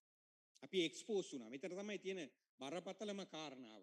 අපේ නොහැකියාව එක්ස්පෝස් වීම තමයි මම හිතන්නේ අපි දිගින් දිගට එතනින් ඉඳලා තමයි අර අපි කියන ක්‍රෙඩිට් රේටින් ඒජන්සිස් වල සියලුම දෙන අපිව වර්ගීකරණයෙන් පහළට දැමීමත් එක්ක තමයි ආරම්භ වුණේ මේ අර්බුදයේ තීව්‍ර වෙන්න වේගයෙන්. ඒ අනුව දැන් මෙන්න මේ කියන ප්‍රශ්නය විසඳන්න මොනවද රජය මේ වන විට අරගෙන තියෙන්නේ? අර ඩොලර් ඉපැයීමට අදාළව අපි පැත්තකින් තිබ්බොත් භූදේශපාලනයේ පැත්තකින් තිබ්බොත් මේ කියන ගැටලුව විසඳීම සඳහා රජය අරගෙන තියෙන පියවර මොනවද? දැනට විශේෂයෙන්ම මේ තියෙන ප්‍රශ්නය විසඳීමට නම් විශේෂ වශයෙන් අවධානය යොමු කළ යුතු මූලික මූලධර්ම කීපයක් තියෙනවා. ඒ තමයි ඒ අතරින් ප්‍රධානම වෙනවා විශේෂයෙන්ම ෆිස්කල් ප්‍රතිපත්තිය ෆිස්කල් පොලිසි එක ඉතාමත්ම වගකීම ඇතුව හැසිරවීම කියන කාරණාව. ඒක හරියට ගෙයක්ක ගෙදරක කුටුම්බයක ණය බරිතව නම් ඉන්නේ. ඒ ණය බරිත භාවයෙන් අත්මිදීමට නම් අපි අපේ මුදල් හදල් ආදායම වියදම කියන එක ඉතාමත් වගකීමකින් යුතුව කළමනාකරණය කළ යුතුමයි. මේ මෙතෙන්ට ඇවිල්ලා තියෙන අපි හිතුමතේට මේ දේවල් කිරීම උඩ වියදම් කිරීමට අදාළව ආදායම බදු සහන ලබා දීමට අදාළව හිතුමතේට ක්‍රියා කිරීම උඩ. ඒ නිසා වැදගත්ම දේ තමයි මේ responsible and disciplined fiscal management කියන කාරණාව ඉතාමත් වැදගත්. මේ දේ මෑත කාලීනව මේ දේශයට අපි ගමන් කරමින් ඉන්නවද? මේ අර්බුදයෙන් ගොඩේම සඳහා අපිට පේනවා රජය මේ අර්බුදය විසඳීම සඳහා යම් ක්‍රියාමාර්ග ගණනාවක් අරගෙන තියෙනවා. එහෙම නැත්නම් අපි ගනිමින් ඉන්නවා මූලික අවස්ථාව තියෙනවා. පළවෙනි දේ තමයි අපි කවුරුත් දන්න මේ ජාත්‍යන්තර මූල්‍ය අරමුදල එක්ක සාකච්ඡා කරනවා. අපි කෙනෙකු කියන්න පුළුවන් ජාත්‍යන්තර මූල්‍ය අරමුදලේ සහයෝගය අවශ්‍ය නැහැ කියලා. හැබැයි අද තියෙන මේ ආර්ථික සන්දර්භය තුල තාමත්ම මතභේදාත්මකයි. අපි කොයි ආකාරයටද ජාත්‍යන්තර මූල්‍ය අරමුදලේ සහයෝගය නැතුව යන්නේ කියලා. මේ වන විට ණය ගෙවාගෙන ඉදිරියට යන්න බැරි හින්දා ණය ප්‍රතිව්‍යුහගත කිරීමට අදාළව අපි කටයුතු කරමින් ඉන්නවා. ඊළඟට අපි දන්නවා ඒ වගේම රජය මහ බැංකුවෙන් ණය ගැනීම කියන දේ යම් සැලකිය යුතු විදිහට පහත හෙල්ලලා තියෙනවා. අපි දන්නවා දැන් කාලයකට ඉස්සලා මාධ්‍යවල තිබුණේ මේ මෙච්චර ප්‍රමාණයක් අලුතෙන් මුදල් මුද්‍රණය කරලා ආර්ථිකයට දැමීම දිසා තමයි උද්දමනය සිදුුනේ කියලා මේ ආකාරයට මුදල් මුද්‍රණය සම්බන්ධයෙන් මහ බැංකුවට විශාල චෝදනාවක් එල්ල වුණා. දැන් මේ වන විට මහ බැංකුවේ මුදල් මුද්‍රණය කිරීම සීමා වෙලා රජය තමන්ගේ අවශ්‍ය ඒ කියන්නේ තවමත් රජයට වියදම් කිරීම සඳහා අවශ්‍ය ආදායම නැහැ. මේ නිසා රජයට සිද්ධ වෙලා තියෙනවා අපි කියනවා විවෘත වෙළඳපොලින්. ඒ කියන්නේ විශේෂයෙන්ම දේශීය පෞද්ගලික බැංකු හරහා පෞද්ගලික හා රාජ්‍ය බැංකු හරහා ණය ලබා ගැනීමට සිදු වෙලා තියෙනවා. ඒ වගේම රජය මෑතකදී බදු සංශෝධනයක් කරා. මම හිතන්නේ ඍජු හා වක්‍ර බදු සංශෝධනයක් කරනු ලැබුවා. ඒ තුල තමයි දෙවන්ත විරෝධයක් මේ වන විට ගොඩනැගෙමින් පවතින. නමුත් විශේෂයෙන්ම රජය තේරුම් අරගෙන තියෙනවා රජයේ ආදායම වැඩි කිරීම අත්‍යවශ්‍යයි කියන කාරණාව. ඒ අනුව මම හිතන්නේ එක්තරා දුරකට මෙවැනි අහිතකර ආර්ථික පරිසරයකදී වුණත් රජය ඒ තීන්දුව ගැනීමට ඉදිරිපත් වීම මම හිතන්නේ වෙනත් තීන්දුව ගැනීමට ඉදිරිපත් වීම කියන කාරණාව ඉතාමත් වැදගත්. ඒ වගේම එක්ස්පෙන්ඩිචර් රැෂනලයිසේෂන් නැත්නම් රාජ්‍ය වියදම් කපා හැරීමටත් වඩා ඒක නිසි පරිදි තාර්කීකරණයකට ලක් කිරීමට අදාළ කටයුතු කරලා තියෙනවා. එක්තරා ආකාරයකට අර පනවපු බද්ද පැනවුවේ ඇත්තටම රාජ්‍ය වියදම් අඩු වෙන විදිහට. ඒ කියන්නේ රාජ්‍ය සේවකයන්ට ඉච්ඡර ප්‍රමාණයක් බදු ගැහුවාම ඇත්තටම වක්‍රව සිද්ධ වෙන්නේ රජයේ වියදම් අඩු වෙන එක. අපි හිතුවට මේක රජයට ආදායම ලැබෙන විදිහට කියලා කල්පනා කරාට ඇත්තටම රාජ්‍ය වියදම් තමයි එතන කප්පාදු කරලා තියෙන්නේ. cost based pricing for public utilities විශේෂයෙන්ම රජය ලබා දෙන විදුලිය khනිජ තෙල් වැනි දෑවල මිල ගණන් හඩගැස්වුම් ලැබුවා. මේකේ ප්‍රධානම කාරණා උනේ ඇත්තටම ඒ හරහා අපි කියනවා රාජ්‍ය ව්‍යවසායයන් පාඩු ලැබීම කියන දේ වළක්වාලන්න. විදුලි බල මණ්ඩලය, khනිජ තෙල් සංස්ථාව හා තවත් සංස්ථා ගණනාවක් තියෙන ඒවා බරපතල පාඩු ලබන රාජ්‍ය ආයතන. එතකොට එය වැළැක්වීමට පියවර ගැනීම. ඊට අමතරව දැනට සාකච්ඡා වෙමින් තියෙන තව කරුණු දෙකක් තියෙනවා. A draft bill for independent central bank and social safety net කියලා. එතකොට මෙන්න මේ කියන කාරණා අඩු වැඩි විදිහට හඳුන්වා දීමක් වෙලා තියෙන. හැබැයි මේක අපිට පේන්නේ නැහැ පැහැදිලිව යම් විධිමත් සාර්ව ආර්ථික වැඩසටහනක් යටතේ සංවිධානගත වූ ආර්ථික ක්‍රියාවලියක් විදිහට පේන්නේ නැහැ. මේක මම හිතන්නේ තියෙන බරපතල කාරණාවක්. හැබැයි එතන පොඩි එකතු කිරීමක් කරන්න ඕනේ. යම් ආකාරයකට මේ තියෙන සාර්ව ආර්ථික රාමුව ප්‍රමාද වීමට හේතුවක්ද දන්නේ නැහැ. ජාත්‍යන්තර මූල්‍ය අරමුදලත් එක්ක තාම එකඟතාවයකට නොපැමිණීම කියන කාරණාව. මේ නිසා අවශ්‍ය වෙන්නේ තනින් තන තෝරාගත් ආකාරයේ අපි කියන මේ වෙනස් කිරීම මේවා රිෆෝම්ස් කියන්න බෑ ඇත්තටම. මම දකින්නේ මේවා රිෆෝම්ස් විදිහට වඩා මම දකින්නේ මේවා මේ තියෙන සමහරලාට මේ ජාත්‍යන්තර මූල්‍ය අරමුදල ඒ ආධාරය ලබා ගැනීම සඳහා කරනු ලැබූ යම් වෙනස් කිරීම මම කල්පනා කරන ආකාරය. හැබැයි ඊට අමතරව කෙසේ හෝ මම හිතනවා විශේෂයෙන්ම ජාත්‍යන්තර මූල්‍ය අරමුදලේ ඒ සහයෝගයත් එක්ක මේ කියන කාරණා වඩා විධිමත් ආකාරයට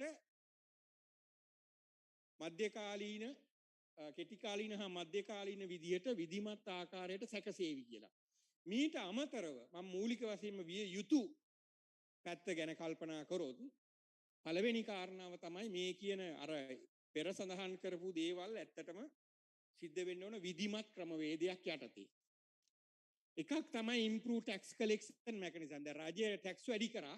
හැබැයි බද්ධ නිසි පරිදි බද්ධට යටත් වෙන පිරිස හරි හැටියට හඳුනා ගැනීම ඒ කරන ක්‍රියාවලිය නිසි ආකාරයට සිද්ධ වුණේ නැහැ. මේ නිසා බද්ධ තුල යම් පාර්ශවයන් ප්‍රමාණයක් විශාල පීඩනයකට ලක් වෙලා තියෙනවා. එහෙමනම් ඒක තමයි මම කිව්වේ මේව රිෆෝම්ස් විදියට හඳුන්වන්න බෑ කියලා.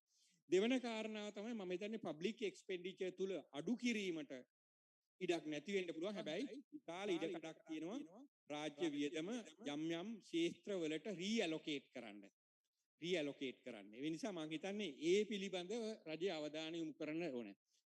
වැදගත්ම දේ තමයි introducing fiscal rule. මම හිතන්නේ මේක මම විනාඩි දෙකක් විතර අරගෙන කිව්වොත් දැන් අපි කියනවනේ බදු ගෙවිය යුතු පුද්ගලයෝ බදු ගෙවන්නේ නැහැ. ඊට පස්සේ බදු එකතු කිරීම පිළිබඳ තොරතුරු නැහැ කියලා කියනවා. නේ?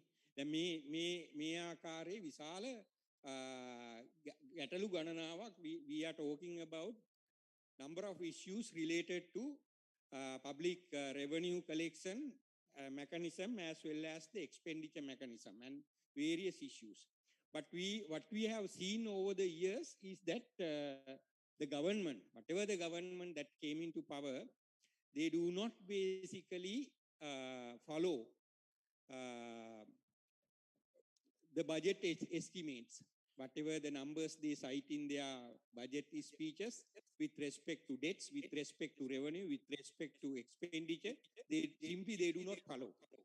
They know that there are there are a number of people they could target and get the revenue, but practically it does not happen. Why? The political party, on the basis of the political economy factors, they do not simply want to tax people and want to cut certain social expenditures, welfare expenditures. That is how the political parties behave. But to run a country, we need to set fiscal rules. Only the fiscal responsibility law that we have was introduced in 2003 is the Fiscal Responsibility Act, which is not binding. A dog without a teeth, no? So simply, it was not basically, it is not followed simply. But if you look at around the countries, how they have basically achieved the fiscal responsibility and discipline by setting fiscal rules with respect to revenue, with respect to expenditure, with respect to debt. Now, the 2003 Fiscal Responsibility Act set the debt to GDP ratio as 60% to be achieved in 2013, but it never met.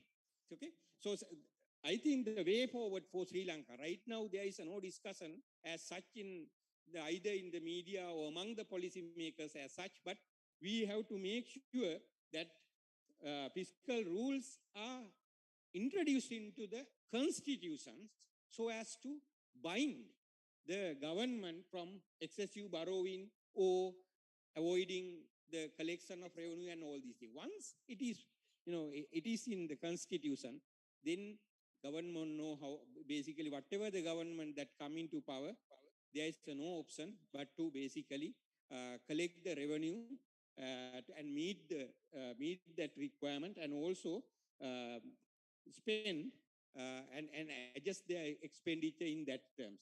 Around the world, if you look at, right now there are at least 85 countries which have introduced fiscal rule because it is really a tough task to discipline fiscal expenditure or the fiscal discipline fiscal policy. It is really a tough, even for the developed countries. Because due to political economy reasons, the political parties just thinking about the 5-year horizon of getting, election horizon, they go and overspend and tax less on the basis of the political reasons. But for a country, we cannot go in that this way. We need to, if we are to get out of this country, whatever the other factors that may be there in with respect to geopolitics and the economic policy, economic models and all, but we need to make sure that we introduce this what I mentioned as the responsible fiscal policy, responsible for the future generation. Thank you.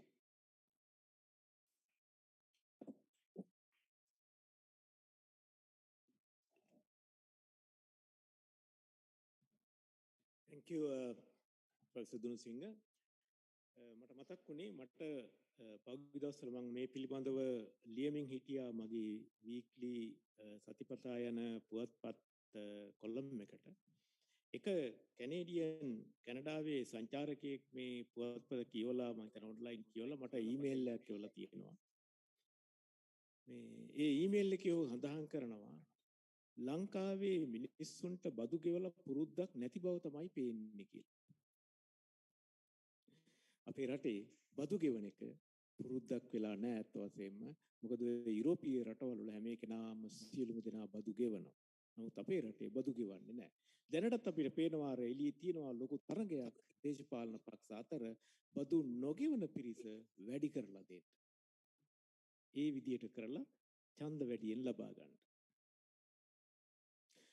ඒ සඳහනත් එක්ක මං අපේ අවසාන සමාලෝචනයට ආරාධනා කරන්න යන්නේ ලක්ෂ්මන් සිරිවර්ධන ඔබතුමාටයි මේ ආරාධනාව.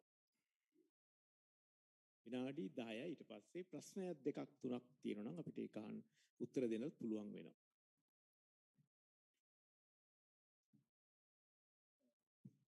මං ඊටාම සතුටු වෙනවා අද එකක් තමයි මං ඉගෙන ගත්තා දුනුසිංහ මහාචාර්ය දුනුසිංහ මහාචාර්ය සිරිමල බේරත්න චානුක ඊළඟට මා මිත්‍ර මොහන් සමරනායක කතා කරපු දේවල් මම ගොඩක් ඉගෙන ගත්තා. දැන් මට දැනගන්න ලැබී තියෙන හැටියට අපේ ඔඩියන්ස් එක මෙතන ඉන්න දරුවෝ සියලු දෙනාම පහේ ආර්ථික විද්‍යාව ආධාරයි. මම පළවෙනියෙන්ම ප්‍රකාශයක් හැටියට කියන්නම් ඔයගලන්ට විභාගේ පාස් වෙන්න ඕනේ නම් ඇත්තටම මේ උගන්වන ආර්ථික විද්‍යාව ඉගෙන ගැනීම සහ ඒක ඔළුවේ තියා ගැනීම වැදගත්. රටේ ඇති වෙලා තියෙන ප්‍රශ්නේ යථාර්ථය තේරුම් ගන්නට ඔයගලන්ට ඕනේ නම් ආර්ථික දේශපාලන විද්‍යාව පොලිටිකල් ඉකොනොමි කියන එක හෝ ජාත්‍යන්තර දේශපාලනයේ පොලිටිකල් ඉකොනොමි කියන කාරණය දැනගත යුතු වෙනවා. නැත්තම් හිතාගෙන ඉන්නවා මේවා කරපුවාම සාමාන්‍යයෙන් නියෝ ක්ලාසික මේ සම්භාවනීය සහ නව සම්භාව්‍ය සහ ආර්ථික විද්‍යාඥයින් කතා කරනකොට අර රිෆෝම් කළා මේවා කළා දැන් හරි ප්‍රශ්න විසඳනවා කියන දේ තමයි මට අවුරුදු ගණනාවක් හැදෙලා ඇවිල්ලා තියෙන්නේ. අධ්‍යාපන ශාස්ත්‍රයේ මේ මහාචාර්ය ආචාර්යවරුන්ගෙන් පමණක් නෙමෙයි වර්ල්ඩ් බැංකේ IMF එකේ එක කාලයක් වැඩ කරන කාලේ එන්නේ මේ ටික කරන් පටස් කළා යනවා. මේ කාරණය ශ්‍රී ලංකාව සම්බන්ධයෙන් සම්පූර්ණයෙන්ම අනිත් පැත්තට යන බව මොහන් සමරනායක මහතා කරපු ප්‍රකාශයන් තුල අභ්‍යන්තරයට ඔයගොල්ලෝ ගියොත් තේරුම් ගන්න. මොකද්ද ලංකාවේ උනේ කියන එක ගැන කෙටියෙන් කියාගෙන යන්න සමහර දේවල් මෙතන මේ බොහෝ දෙනෙක්ට මතක නැතුව ඇති දන්නෙත් නැතුව ඇති මොකද ඒ අතීතේ නිදහස ගන්නවා නිදහස අරගෙන අවුරුදු 2-3ක් යනකොට අපි ඉතාම ප්‍රචණ්ඩකාරී හර්තාලයකින් ආණ්ඩුවක් වෙනස් කරනවා ඊට පස්සේ එනවා බණ්ඩාරනායක ආණ්ඩුව බණ්ඩාරනායක ඝාතනය කරන්න කලින් බණ්ඩාරනායක කාලේ 1958 කෝලහල කියලා ඉවරලා මිනි මරා ගන්නවා ඊට පස්සේ 62 1962 ඉතාමත් ආත්ම නූලෙන් බේරුණු දරුණු කුමන්ත්‍රණයක් ලංකාවේ ක්‍රියාත්මක වෙන හමුදා කුමන්ත්‍රණයක්.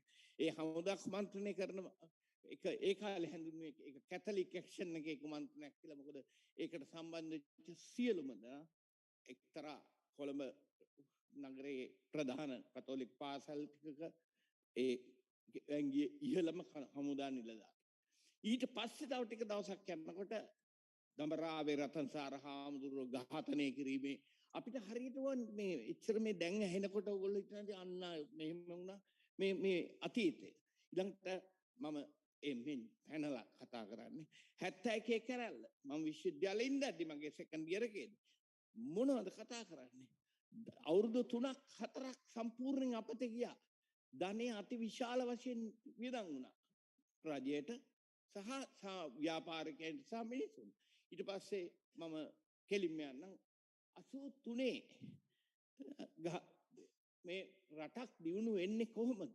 ඊට පස්සේ 83 ද්‍රවිඩ කෝලහල අති විශාල කාලයක් ව්‍යාපාරික ශේෂ්ත්‍රයත් රාජ්‍ය තන්ත්‍රයත් නිහඬ කළා.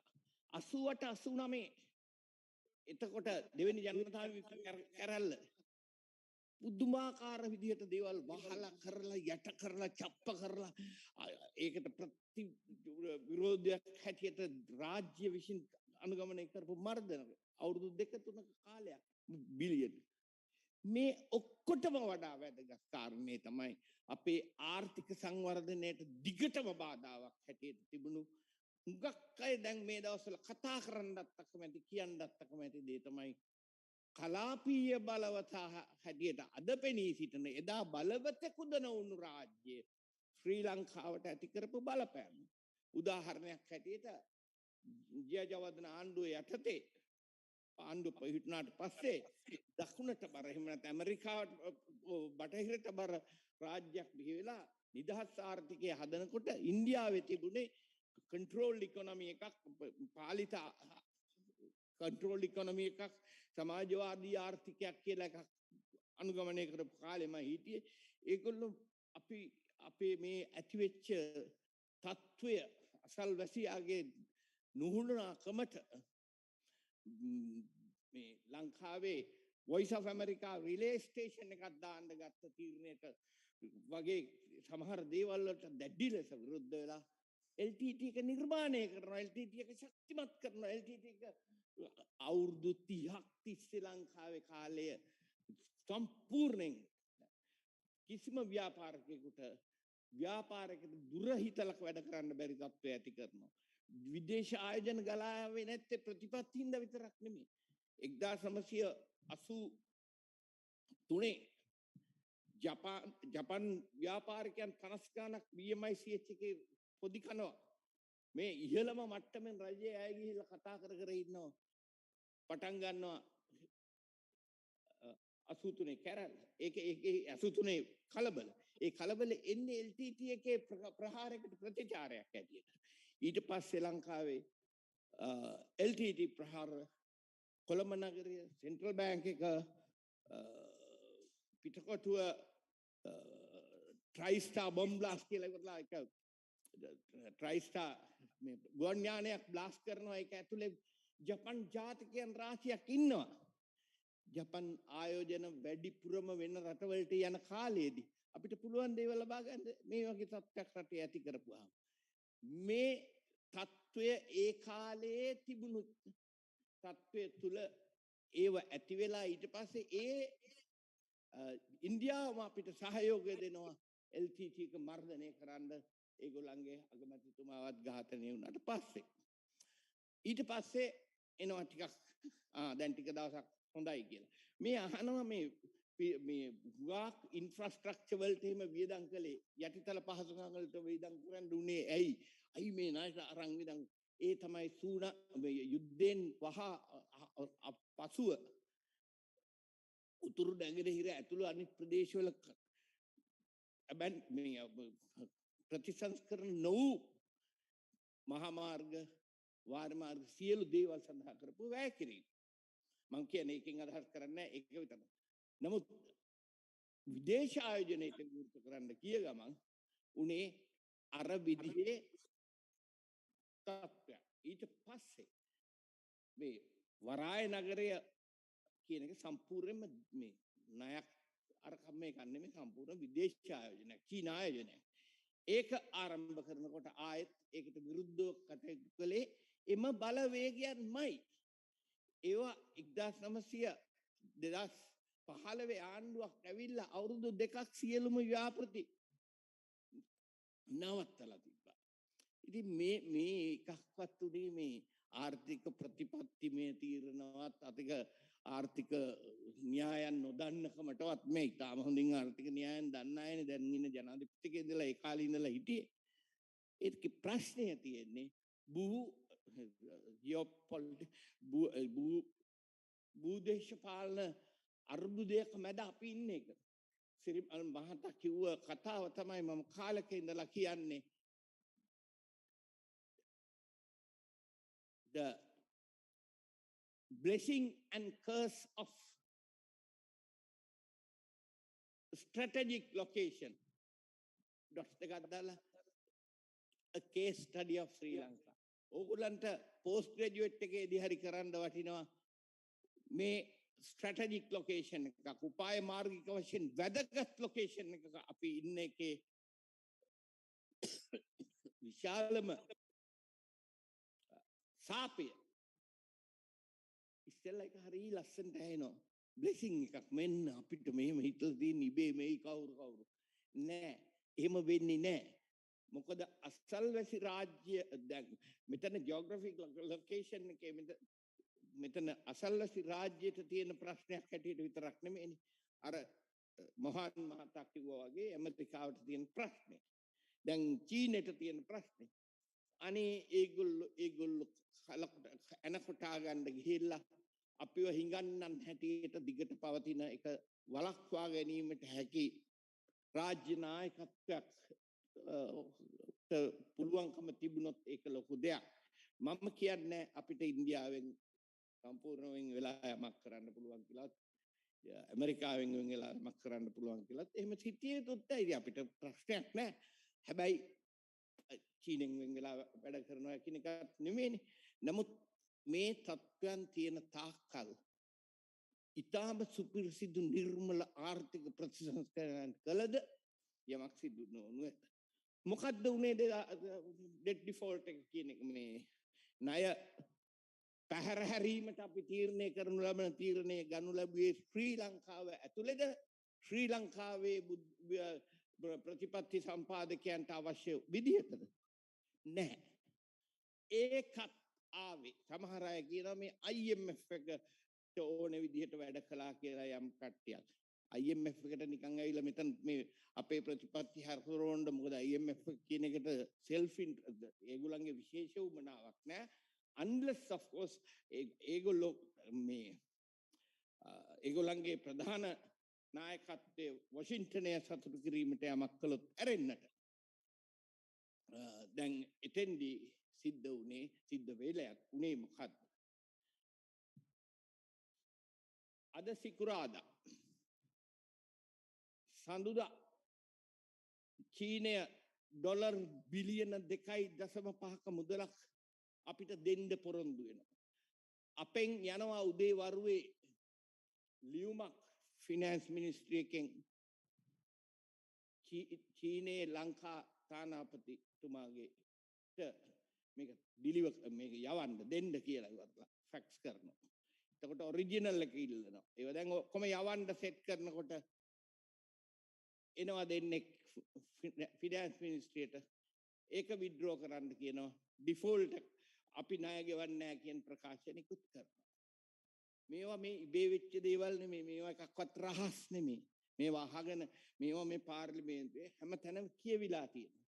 මේ හැම එකක්ම ඒ ඩිෆෝල්ට් කරනකොට කරන බොහෝ දෙනෙක් දැනගෙන හිටියද්ද අපිට LC එකක් ඕපන් කරන්න බෑ අපිට බඩුවක් ගේන්න බෑ අපි පිළිගන්නේ නැහැ අපේ ගැන විශ්වාසය බිඳුවටම වැටෙනවා ඒ තක්කට මොකද කළේ එනවා ගුඩ් සැමරිටාන් කෙනෙක් ඉන්දියාව කෙන අපි දෙන්නම් අහවල් දේවල් ඔහොම කීප දෙනෙක් එක ඒවා දෙනවා මේ දවස්වල තෙල් ගෙන්නන්නේ කාගේ සල්ලි වලින් ඉන්දියානු ක්‍රෙඩිට් ඒවා ක්‍රෙඩිට් ලයින්ස් ඒවා ණය මේ නව එකතු වෙනවා පොලිස් සහිත ණය එකතු වෙනවා ඊට පස්සේ අති විශාල ලාභයක් ඒ දෙන රටට තියෙනවා හේතුව රුසියාවෙන් ඉතාම පහසු මිලකට මේ දවස්වල ඒගොල්ලන්ට ලැබෙනවා ඒගොල්ලෝ ඒවා ඒගොල්ලන්ගේම රිෆයිනරිස් වලත් රිෆයින් කරලා අපිට දෙනවා සිංගප්පූර් ෆ්ලැට් ඒකට තියෙන සිංගප්පූරුවේ මිල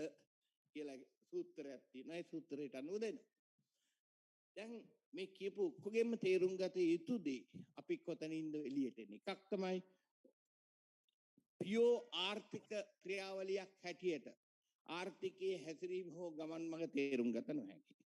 දෙවෙනි කාරණේ දැන් ඊළඟට එනවා දැන් මේ දවස්වල ෆිස්කල් මේ කෙරිච්ච ප්‍රතිසංස්කරණ ගැන කියවුණා.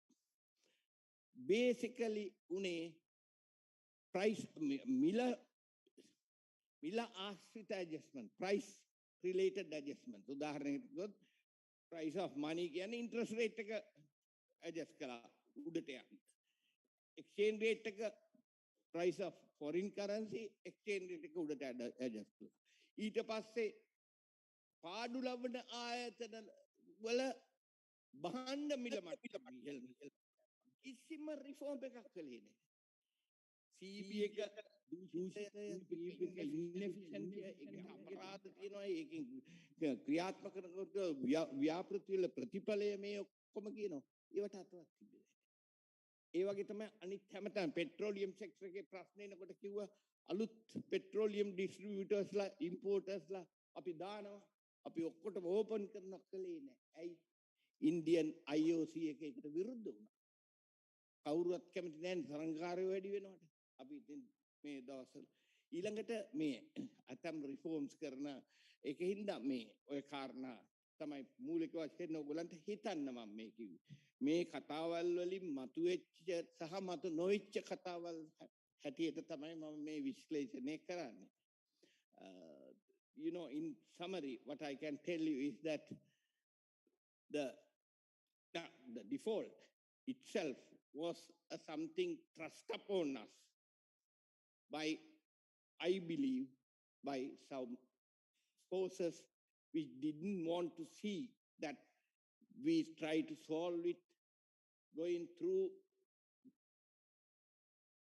say, Chinese loans or anything. Instead, unless we will get you around us by making you bankrupt, and then your only way out is the IMF, which is, and ourselves.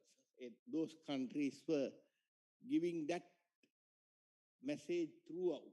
Even now, we don't have a choice but to accept their dictates because we are already trapped. It is good old days, it used to be called IMF debt trap. If you see, there is a book, very famous book published in 1970s called IMF debt trap. Cheryl Payer, I think, is the writer. Now, it is not just IMF debt trap. The debt trap was introduced IMF plus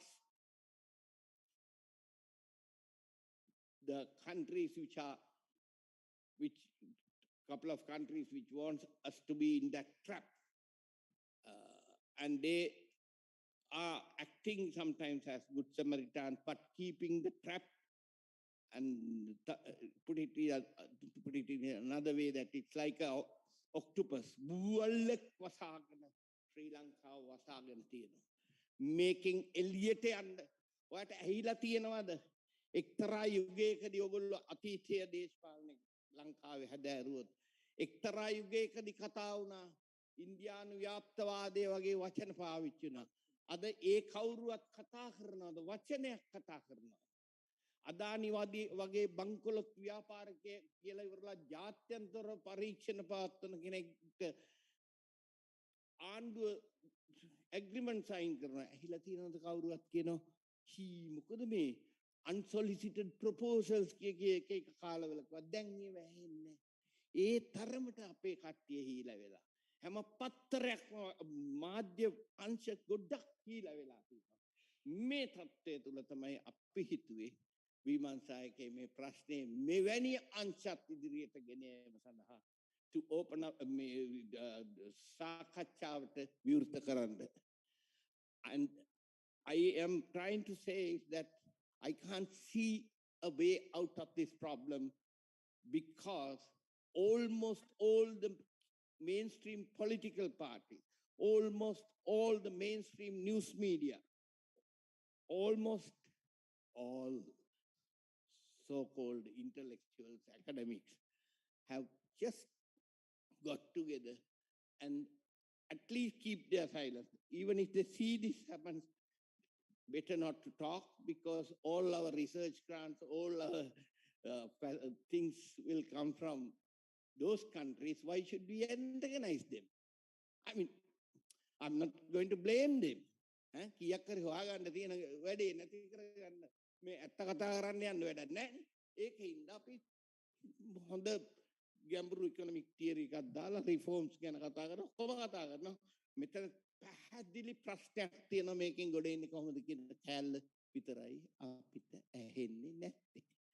මම ප්‍රාර්ථනා කරනවා අපි ටික අපි කරන චූටි සද්දකින් හරි මේ පැත්තත් බලන්න අයට පෙළඹවීමක්.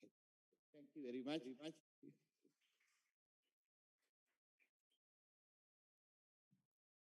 Okay, කීදේ මොනවද නොකීදේ මොනවද කියලා අහන්න මම හිතන්නේ ඉතුරුනේ නැහැ ලක්ෂ්මන්ගේ සමාප්ත කිරීමේ වචන කීපයත් එක්ක. නමුත් මොනවා හරි තියෙනවා නම් විනාඩි 10ක් වගේ පොඩි කාලයක් තමයි තියෙන්නේ. තේපෙන් ලෑස්ති වෙනවා එළියේ. හරි? ඒ සියලු දෙනාටම තේකකුත් බීලා යන්න පුළුවන්. හැබැයි කාට හරි මොකක් හරි දැවෙන ප්‍රශ්නයක් මොකක් හරි තියෙනවා නම් අහන්න පුළුවන් දැන්. yes මම ඒ වගේම ආරාධනා කරනවා අපේ සම්පත්දායකින් අට මෙතෙන්ට ඇවිල්ලා මෙතන වාඩි වෙන්න කියලා. අපේ පුටු ටික තියෙනවා මෙතන. ඔබතුමා ද ප්‍රශ්න අහන්න යන්න මෙතෙන්ට එන්න. මේක Lakshman Chanuka Mohan, please may I invite you to come and take a seat, please. Just for 10 minutes. Just for 10. Yeah, ප්‍රශ්න අහන්නත් මෙතෙන්ට එන්න උත්තර දෙන්නත් මෙතෙන්ට එන්න.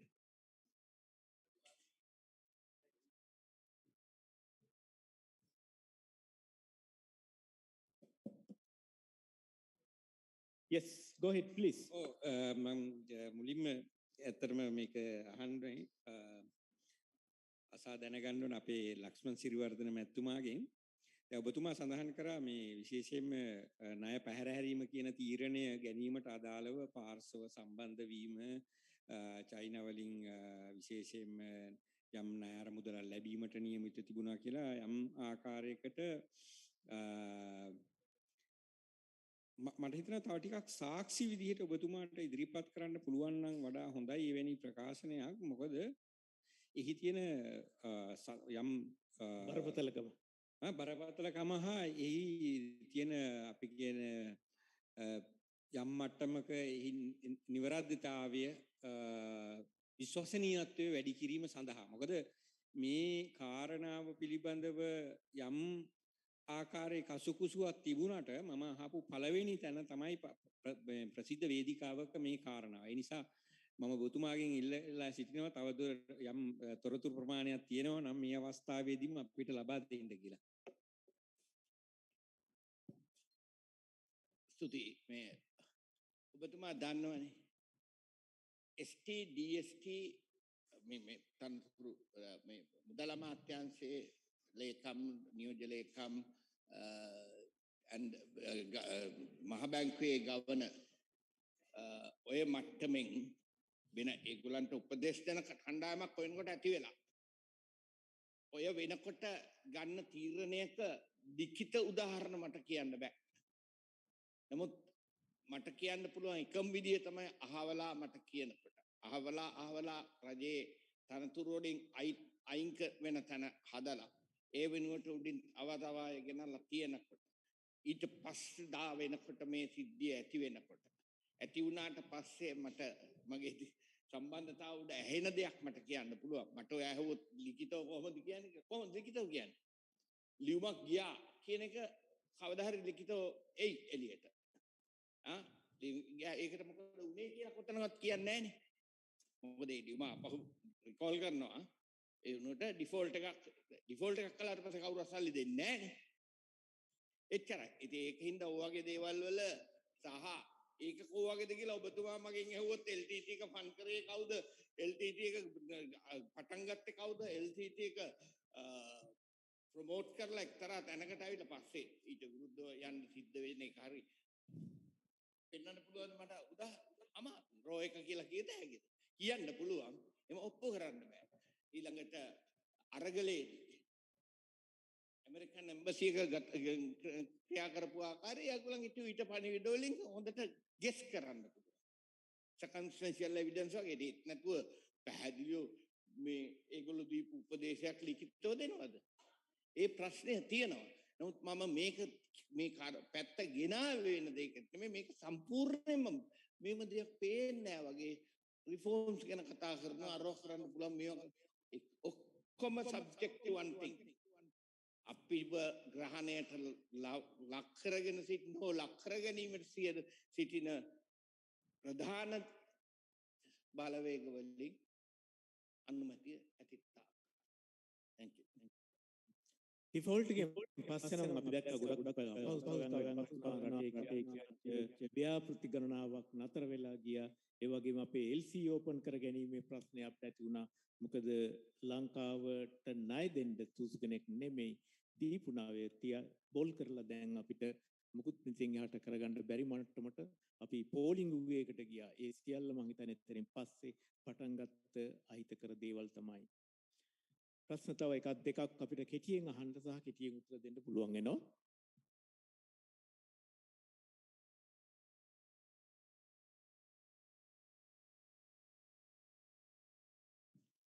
තියෙනවනේ ප්‍රශ්නයක් අහන්න. අතෙන් දෙන්න මයික් එක.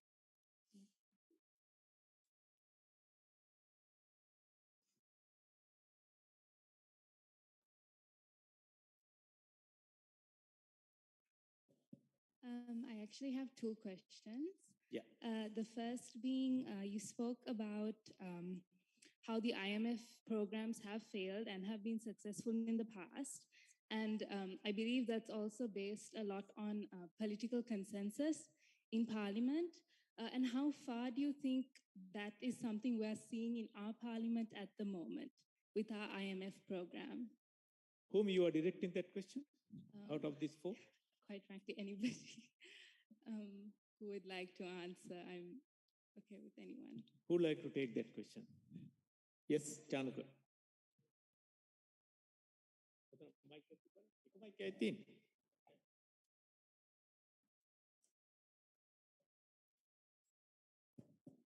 As I said, IMF programs per se will not result in either success or failure. Like sometimes having IMF assistance sometimes becomes necessary, but not the sufficient condition for the recovery. It's necessary, but not the sufficient condition for the recovery. Because there should be so many other things that should happen with the success of any IMF assistance. Basically, IMF is somebody who gives a loan, right? So what matters is not how big the loan is, but what we do with that money. What we do with that money. I take again these two examples, like in example about Korea. Korea economy was at a certain level at that point. Korea economy has reached a certain level. I'm talking about 1998. 1998. So the Korea economy at a matured level, so they could just react in a more professional, more economically rational manner, right? But not every country. Like if you take Argentina, I mean, like there were multiple IMF programs with Argentina, but like many of them resulted in the failure. Sri Lanka, we have already had 16 16 IMF programs. Out of that, if I can remember correctly, only 6 has been sustained to the end. Like everyone else had been, so 10 programs have been just forgotten in the middle, right? So it all depends on how we react. Whether IMF or not, it all depends on how we react, right? We should be able to increase the production. We should be able to find out more money. This is like somebody in debt. This is like somebody in debt. Just giving money to that person won't help. That person himself has to take some action for his own recovery, right? And your second question, whether we see the right conditions here, it's a very difficult question to answer. It's a very difficult question to answer. So far, I'm not too optimistic. I don't think, as I think Professor Dunusingh also mentioned, like what happens here are not real reforms. What happened so far are not real reforms. We are just reacting to the IMF need, right? IMF conditions, yes. Reforms means something far more meaningful. I don't think that type of reforms really happening right now. Thanks, Chanuka. Just to add, okay, before that. Yeah, sure. Just to add 2 more points to what Chanuka said. Yes, Professor Dunusingh has to leave now at 4 o'clock. Only 2-3 minutes we spent. Just to add, I hope some of you remember 1997 East Asian financial crisis started in Thailand, collapse of Baht, their currency, and then spread in the region. IMF, they supported Thailand in 1997 to get out of that crisis. And so far, how many years? 25 years. Thailand didn't have to go back to IMF. Why? Because they implemented a program, not necessarily from the IMF, including that one, but they also had their own reform program in place. And Thailand did extremely well during the last 25 years and came to the middle income level country. So that it doesn't have to go back to IMF. But Sri Lanka, has been there for 16 times. IMF also didn't ask how did you come again 17 times and we have supported you 16 times. You haven't done enough during those 16 times. But they also don't ask that question from us. So we went to IMF for the 17th time, and I don't know whether we have to go back again to IMF for the 18th time in the future.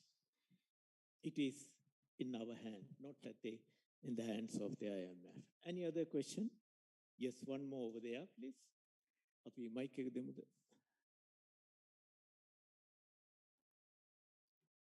අපි මේ ප්‍රශ්නය සහ එකට ලැබෙන උත්තරයත් එක්ක නවත්වමු. මොකද වෙලාව පහු වෙලා තියෙන නිසා. මගේ ප්‍රශ්න වෙන්නේ මේ බදු සංශෝධන පිළිබඳව. දැන් බදු සංශෝධන අපි කරනකොට දැන් ලංකාවේ 70%කට වඩා අවිධිමත් ආර්ථිකයක් තියෙනවා. හැබැයි මේ අවිධිමත් ආර්ථිකයේ තුල කොහොමද අපි බදු එකතු කරගන්නේ සහ බදු පැහැර හැරීම් වැඩි?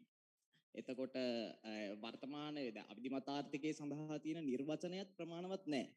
එතකොට කොහොමද අවිධිමත් ආර්ථිකයෙන් අපි අපිට අහිමි වෙන ටැක්ස් රෙවෙනියු එක එකතු කරගන්න රටේ විසින් යම්කිසි වැඩපිළිවෙලක් ක්‍රියාත්මක වෙනවද? ඒ ප්‍රශ්නේ.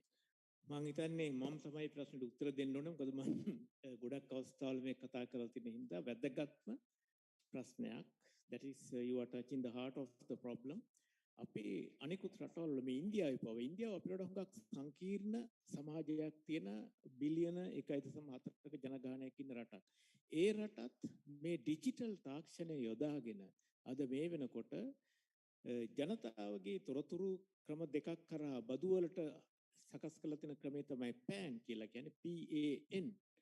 ඊළඟට ආධාර දෙන්න අපේ සමෘද්ධි වගේ ඒගොල්ලන්ට සකස් කරලා තියෙන තව කාඩ් එකක් ඩිජිටල් ක්‍රමයක් තියෙනවා. ඒකට කියනවා ආධාර කියලා. එතකොට මේ PAN සහ ආධාර කියන කාඩ් දෙක ඩිජිටලයිස් සිස්ටම් එකක් ජනතාවගේ රටේ පුරවැසියන්ගේ තොරතුරු එකතු කරන්න සහ අප්ඩේට් කරන්න පාවිච්චි කරන. ඉතින් මත් මේ මිලියන 22ක් ඉන්න ජනතාවක් ඉන්න මේ පුංචි රටට මේ වගේ තාක්ෂණය පාවිච්චි කරලා ආණ්ඩුවට ජනතාවගේ ආදායම් සහ වත්කම් මේ දෙක දැනගන්න ක්‍රමයක් තව වෙනතුරුත් හදලා නැහැ. මේක තමයි තියෙන පළවෙනි ප්‍රශ්නේ. මම හිතන්නේ ඒකට හදන්න උවමනාවකුත් නැහැ. මොකද බොහෝ දෙනෙකුට ඒ හදන්න ණයටත් ප්‍රශ්නයක් ඇති වෙයි. කොහොමද තමන්ගේ ආදායමයි වියදමයි ගලපලා ඉදිරිපත් කරන්න කියන එක. ඉතින් ඒක වෙන්න ඕනේ මේකට හේතුව. ඒ නිසා අල්ලගන්න පුළුවන් පිරිස තමයි රැකියා කරන පඩියක් ලබන රාජ්‍යාංශයේ සහ පෞද්ගලික අංශයේ පිරිස. ඒ නිසා තමයි මිලියන ගාණක් ෆ්‍රී රයිඩර්ස්ලා ඉන්න මේ රටේ ලක්ෂ 5ක් පමණක් බදු ගෙවන තත්ත්වයටපත් වෙලා තියෙන්නේ. ඉතින් ඒ ලක්ෂ 5ට තමයි තවත් බදු බර වැටෙන්නේ.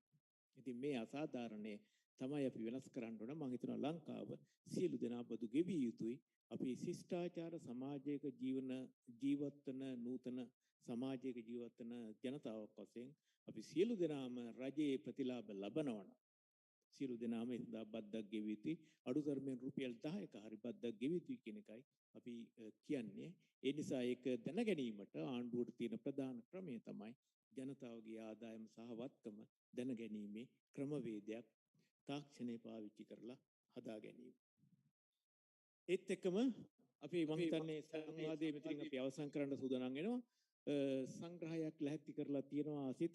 අපි ස්තුතිවන්ත වෙනවා අපේ මාධ්‍ය ආයතන සහ වලින් සෙවණු සියලුම මහත්මන්ට